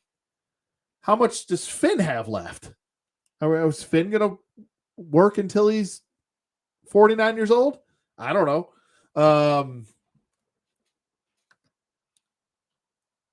Yeah, personally, I would have put Finn over. Even though he's the heel, even though Edge has gotten his ass whooped, if Mick Foley can put over younger guys, and Mick Foley even put over Edge at WrestleMania. How many matches did Mick have left in 2006? Not that many. So, I don't know. Storyline wise, sometimes, the bad guy wins. That's unfortunate, but it does happen, especially when you got a special character like Finn Balor, the demon Finn Balor, excuse me. You kind of want to protect that character a little bit. It doesn't seem like there's a whole lot of protection for that character. So, but that's about it. Moving on to the last match of the night. Now, this is the controversial match that everyone's talking about. I'm seeing a lot of youngsters, and I'm saying youngsters like I'm 85 years old, but I'm seeing a lot of young, new wrestling fans that I don't know whether they're not brushed up on their wrestling booking. There's a lot to unravel and understand here. Roman Reigns versus Cody Rhodes for the undisputed WWE Universal Championship. Went 34 minutes and 35 seconds. A hell of a match. An awesome match. Roman came out with Solo Sikoa and Paul Heyman. You already knew some shit was going to go down with this whole title reign with Roman Reigns. He's had nothing but Gaga in all of his matches. Did you think it was going to stop at WrestleMania? No, of course not. The Usos interfered, Solo interfered, Paul Heyman interfered, everybody and their mother interfered in this match. And I called it. I told my girlfriend, I said, there's going to be so much bullshit in that match. I could see Cody not winning. I told her. And she's like, well, I guess. And it's to the point where they were also bringing up Roman Reigns' title reign before, while he was coming to the ring, just before he entered the ring. I specifically remember Michael Cole saying, Roman Reigns is now at 245 days. And I'm like, oh, okay. And then what really kind of triggered my suspicions was when Cody Rhodes came down and he was hugging his family and gave his belt and did all that stuff with his family before the match. Now, usually, if a babyface or somebody wins, they bring their family in the match after they win because they want to share that moment. But if there's no moment to be shared, you share it before because you're not going to share it after because you lost. So that triggered right there. I was like, well, and maybe that's me reading into things and it just happened to work out that way. But it just seemed like something was off. Like you could see it in Cody's face. Even if you go back and watch it, you could see it in his face. Like he's happy to be there, but he knows he's not going over, you know? And you could hear it. Michael Cole, there's little hints that they always throw out there whenever a big match is going to happen. Whenever someone in WWE is near some sort of like major milestone, they always will hammer that shit down your throat until you understand or take heed of it. Because them bringing up the title reign kind of pointed it out. Now, this match actually reminded me of another WrestleMania match. Quite a bit, actually. Just without the turn. WrestleMania 2000. Now, WrestleMania 2000 is, or WrestleMania 16, which most people remember that, WrestleMania 2000. This whole card actually kind of reminds me of the card of WrestleMania 2000, where there's undercard matches that are better than some of the main event matches. There's some good storytelling here and there. There's some good matches in general. There's good gimmick matches in WrestleMania 2000 with the ladder match. There's a lot of cool different. There's the triple threat match with Angle and Benoit and Jericho that was fantastic. There's a lot of good stuff that you could pull from WrestleMania 2000. There's a lot of bad stuff, like the hardcore match was hot garbage. Then you get to the controversial at the time. Now, back in 2000, this I thought was a bad call. It was a fatal 4-way elimination match for the WWF title. Triple H was the champion at the time. There was a McMahon in each of the 4 corners. You knew some shit was going to go down. You knew it. You know there's going to be interference. You know there's going to be a bunch of gaga, and that's exactly what this was. You knew it. As soon as as soon as Cody Rhodes won the Royal Rumble, you knew that WrestleMania match was going to have some bullshit going on in it. And if you didn't, I don't know what to tell you. But this is exactly like WrestleMania 2000. Big Show got eliminated first, then Cactus Jack or Mick Foley, and then it came down to The Rock and Triple H. And that's what everyone was kind of expecting. Everyone wanted The Rock to win.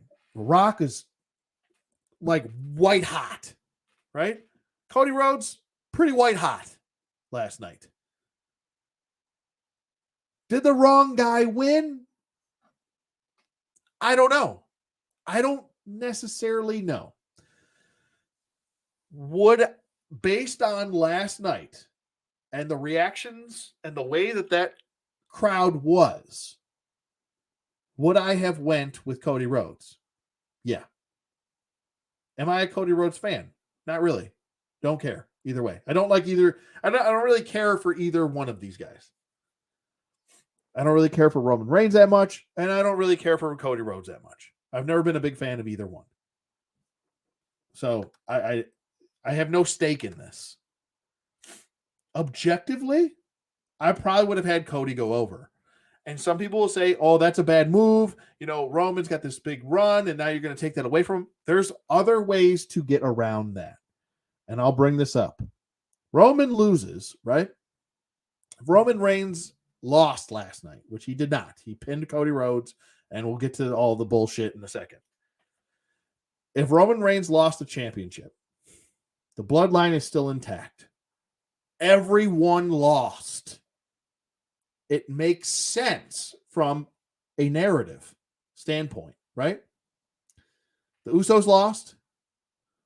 Solo would have lost. His tribal chief has lost. Paul Heyman.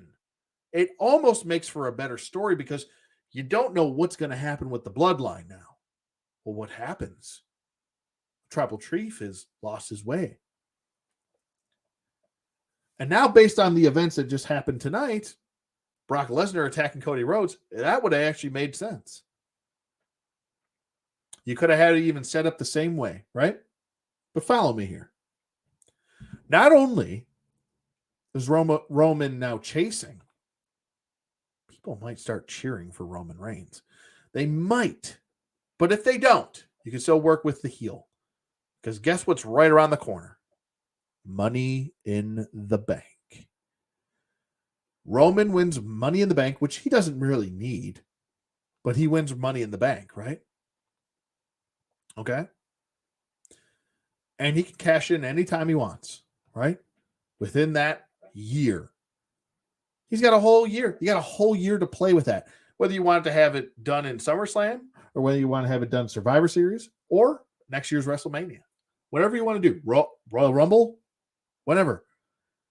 And you've got all these other pieces that are still movable too. You've got Gunther to worry about. You've got, Brock is back in title contention because Roman lost the title. You've got all these other stories that you could work with if he loses.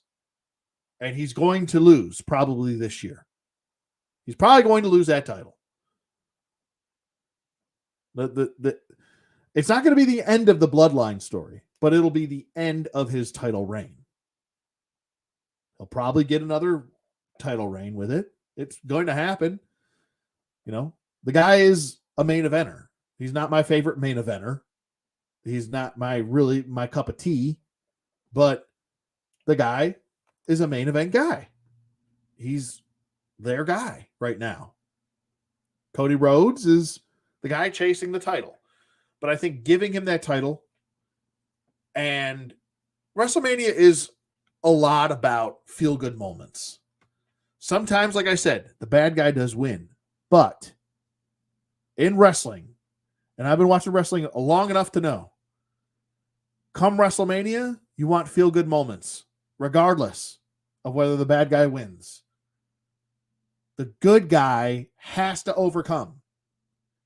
And you're saying to yourself, well, what really did Cody Rhodes overcome? His injury? And a lot of people are using that as the excuse. Well, in some ways, yeah, he overcame his injury, but in other ways, the injury actually hurt his push. He hasn't been around. He just came back in Royal Rumble. It's been, 3 months? Not a whole lot to go off of there. Which is not. So you could make an argument that, yeah, the right move was Roman Reigns to retain. But then again, if you're just going to put the title on Cody Rhodes at SummerSlam, what the hell is the difference between now and SummerSlam? A little bit more of a build? Still going to take it off him? You just want Roman Reigns to hit 1,000 days? I don't know. Whatever the reason is, we'll never know because they're never going to say. Unless Cody Rhodes leaves the company and decides to spill the beans. I don't know. We don't know. We don't know what the reasoning is, but the reasoning is moot. It could have gone either way, and they can make it work. Roman Reigns losing doesn't kill his character. Cody Rhodes losing doesn't really kill his character. Did Cody Rhodes take a swift kick in the crotch as far as his character last night? Absolutely. Should The Rock have won at WrestleMania 2000? Absolutely. The guy was white hot.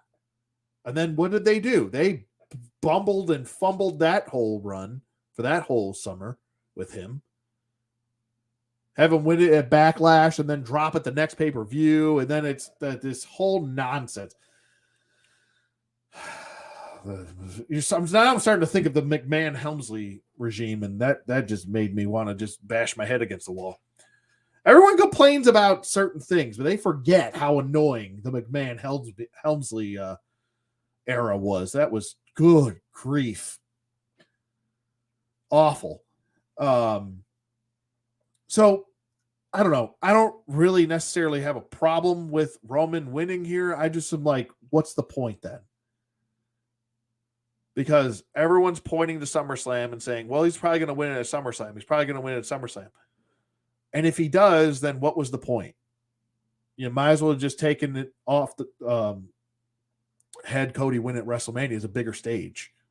As much as people in the WWE likes to think that SummerSlam is this, it's the WrestleMania of the summer. It's not.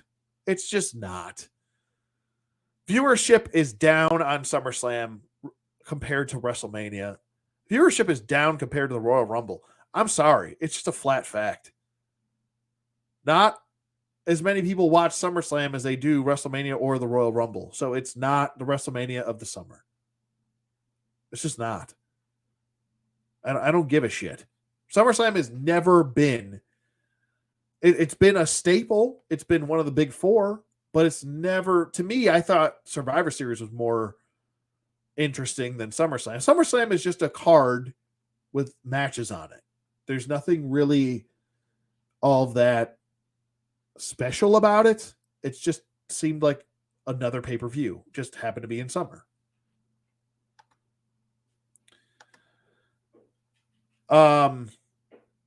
But that's going to be about it. I got one of my dogs knocking on my door now. He's like, hey, I got to go pee.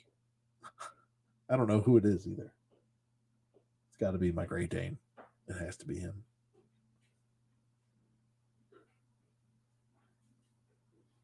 Yeah, it's him. He's clunking. Clunk, clunk, clunk. Anyway, but this has been my long-winded review. And some toy talk in there. Roman Reigns, like I said, pinned Cody Rhodes. There was a lot of bullshit going on. The Usos popped in. It was nice it was a good pop for Kevin Owens and Sami Zayn to come in and take out the Usos. And then Kevin Owens gave Roman Reigns a stunner, and then Sami Zayn gave him a haluva kick, close near fall. Cody Rhodes then tried to recover. Solo Sikoa was thrown out of the match earlier after whipping Cody Rhodes with a belt. He pops back up, and this is another little thing that I'll point out, and then I'll let everybody go. Is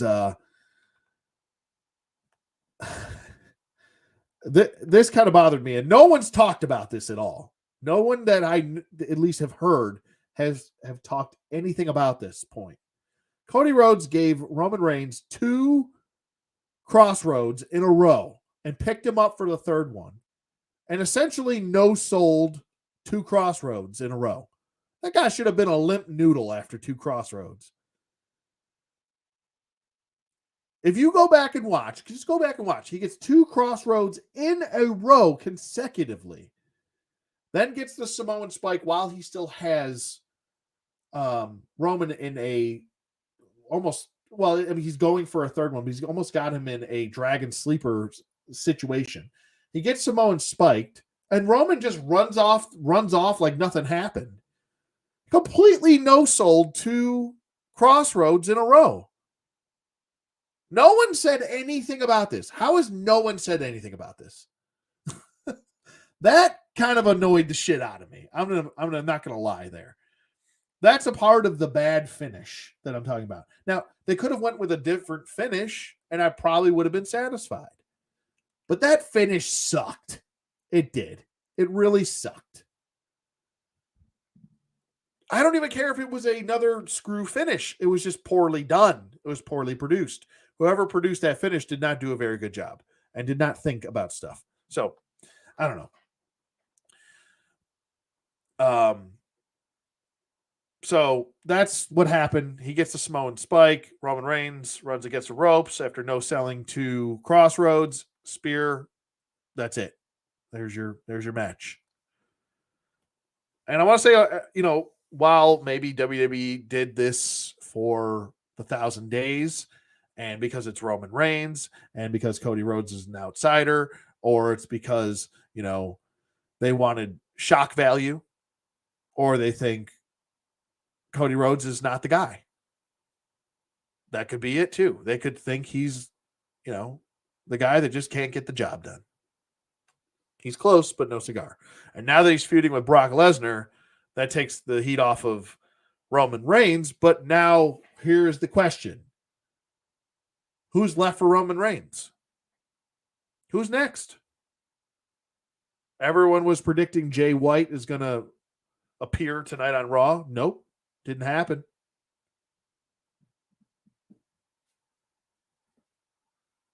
What now? And if you think Jay White's going to come in here and just beat Roman Reigns, you're out of your mind. That's not going to happen.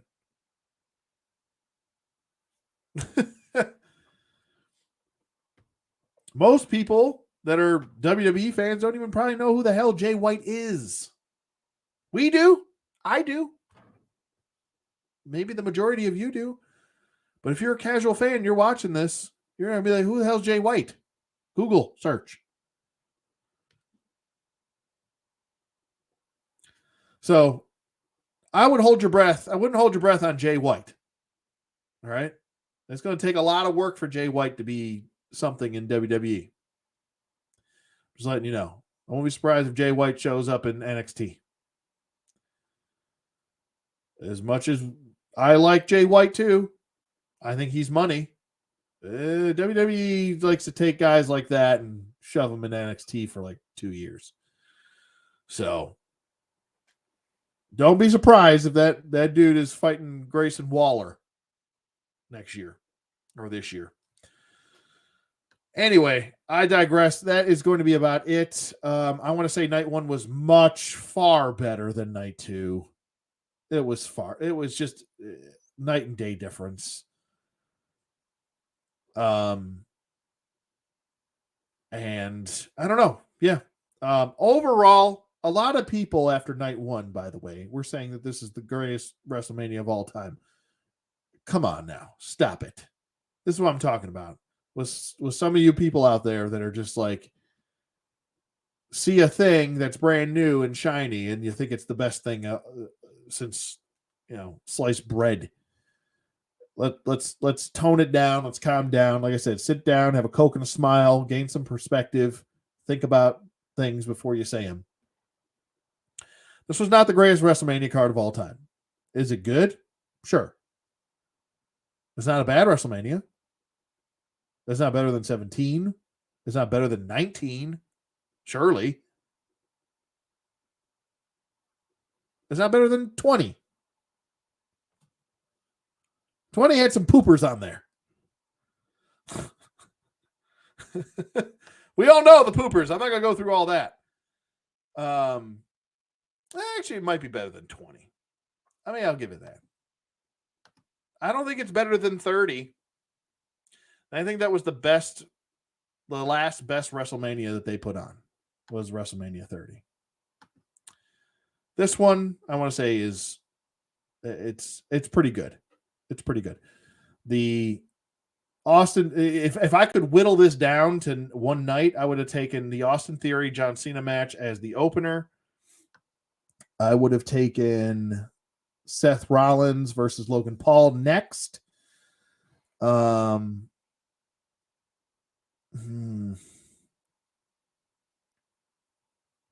Rey Mysterio versus Dominic Mysterio. You have to put that on.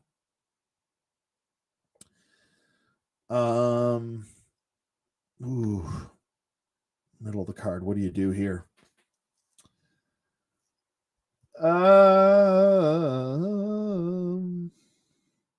would put on Bianca Belair versus Asuka next. Then the Intercontinental Championship 3-way triple threat. After that, then I would have done the Hell in the Cell match. The Sami Zayn versus Kevin Owens match. I keep doing that. Sami Zayn and Kevin Owens versus the Usos next. Then I would have done Rhea Ripley versus Charlotte Flair. And then I would have ended with Roman and Cody. And that's how I would have booked if I could cut matches down and do one card. So I don't know. That's pretty much it for me. Like I said, would I recommend this WrestleMania? Absolutely. I would say it's a fun watch. Try not to take things too seriously. I know there's a lot of Cody Rhodes fans out there that are kind of upset, but it's wrestling at the end of the day. We're talking about pro wrestling. Enjoy it. And if you don't enjoy it, then don't watch it. I took 2.5 years or 3 years off watching WWE because it wasn't enjoyable. So I'm not saying I'm back watching it full time. I usually watch the WrestleMania after and then see where they're going with storylines after that. And if it grabs me, then great. But if not, goodbye. But yeah, that's going to be about it for me. I would say this was a fun watch. I don't necessarily agree with everything that went on with it, but that's just my point of view. Still a fun WrestleMania regardless. And yeah, that's going to be pretty much it for me. Let me know what you guys think in the comments below if you're watching this on playback. Thank you to everybody who tuned in tonight. I had my regulars in here, my Soul Drum 86, Dem Guts. Thanks for popping in. Terry Turner, A&D, Zorpox, DJ 5000. Thanks so much for popping in. Appreciate you. A&D, thanks. And yeah, that's going to be pretty much it for me. Hope you guys enjoyed this special edition of my WrestleMania review and a little bit of Thrill the Toy Hunt. And hope you guys enjoyed the video. And if you did, hit a like. It does help. Like I said, it really does. I'm going to try and get on top of get these reviews up. And yeah, that's going to be pretty much it for me. Like I said, hope you guys have a great night. And I will see you guys on the flip side.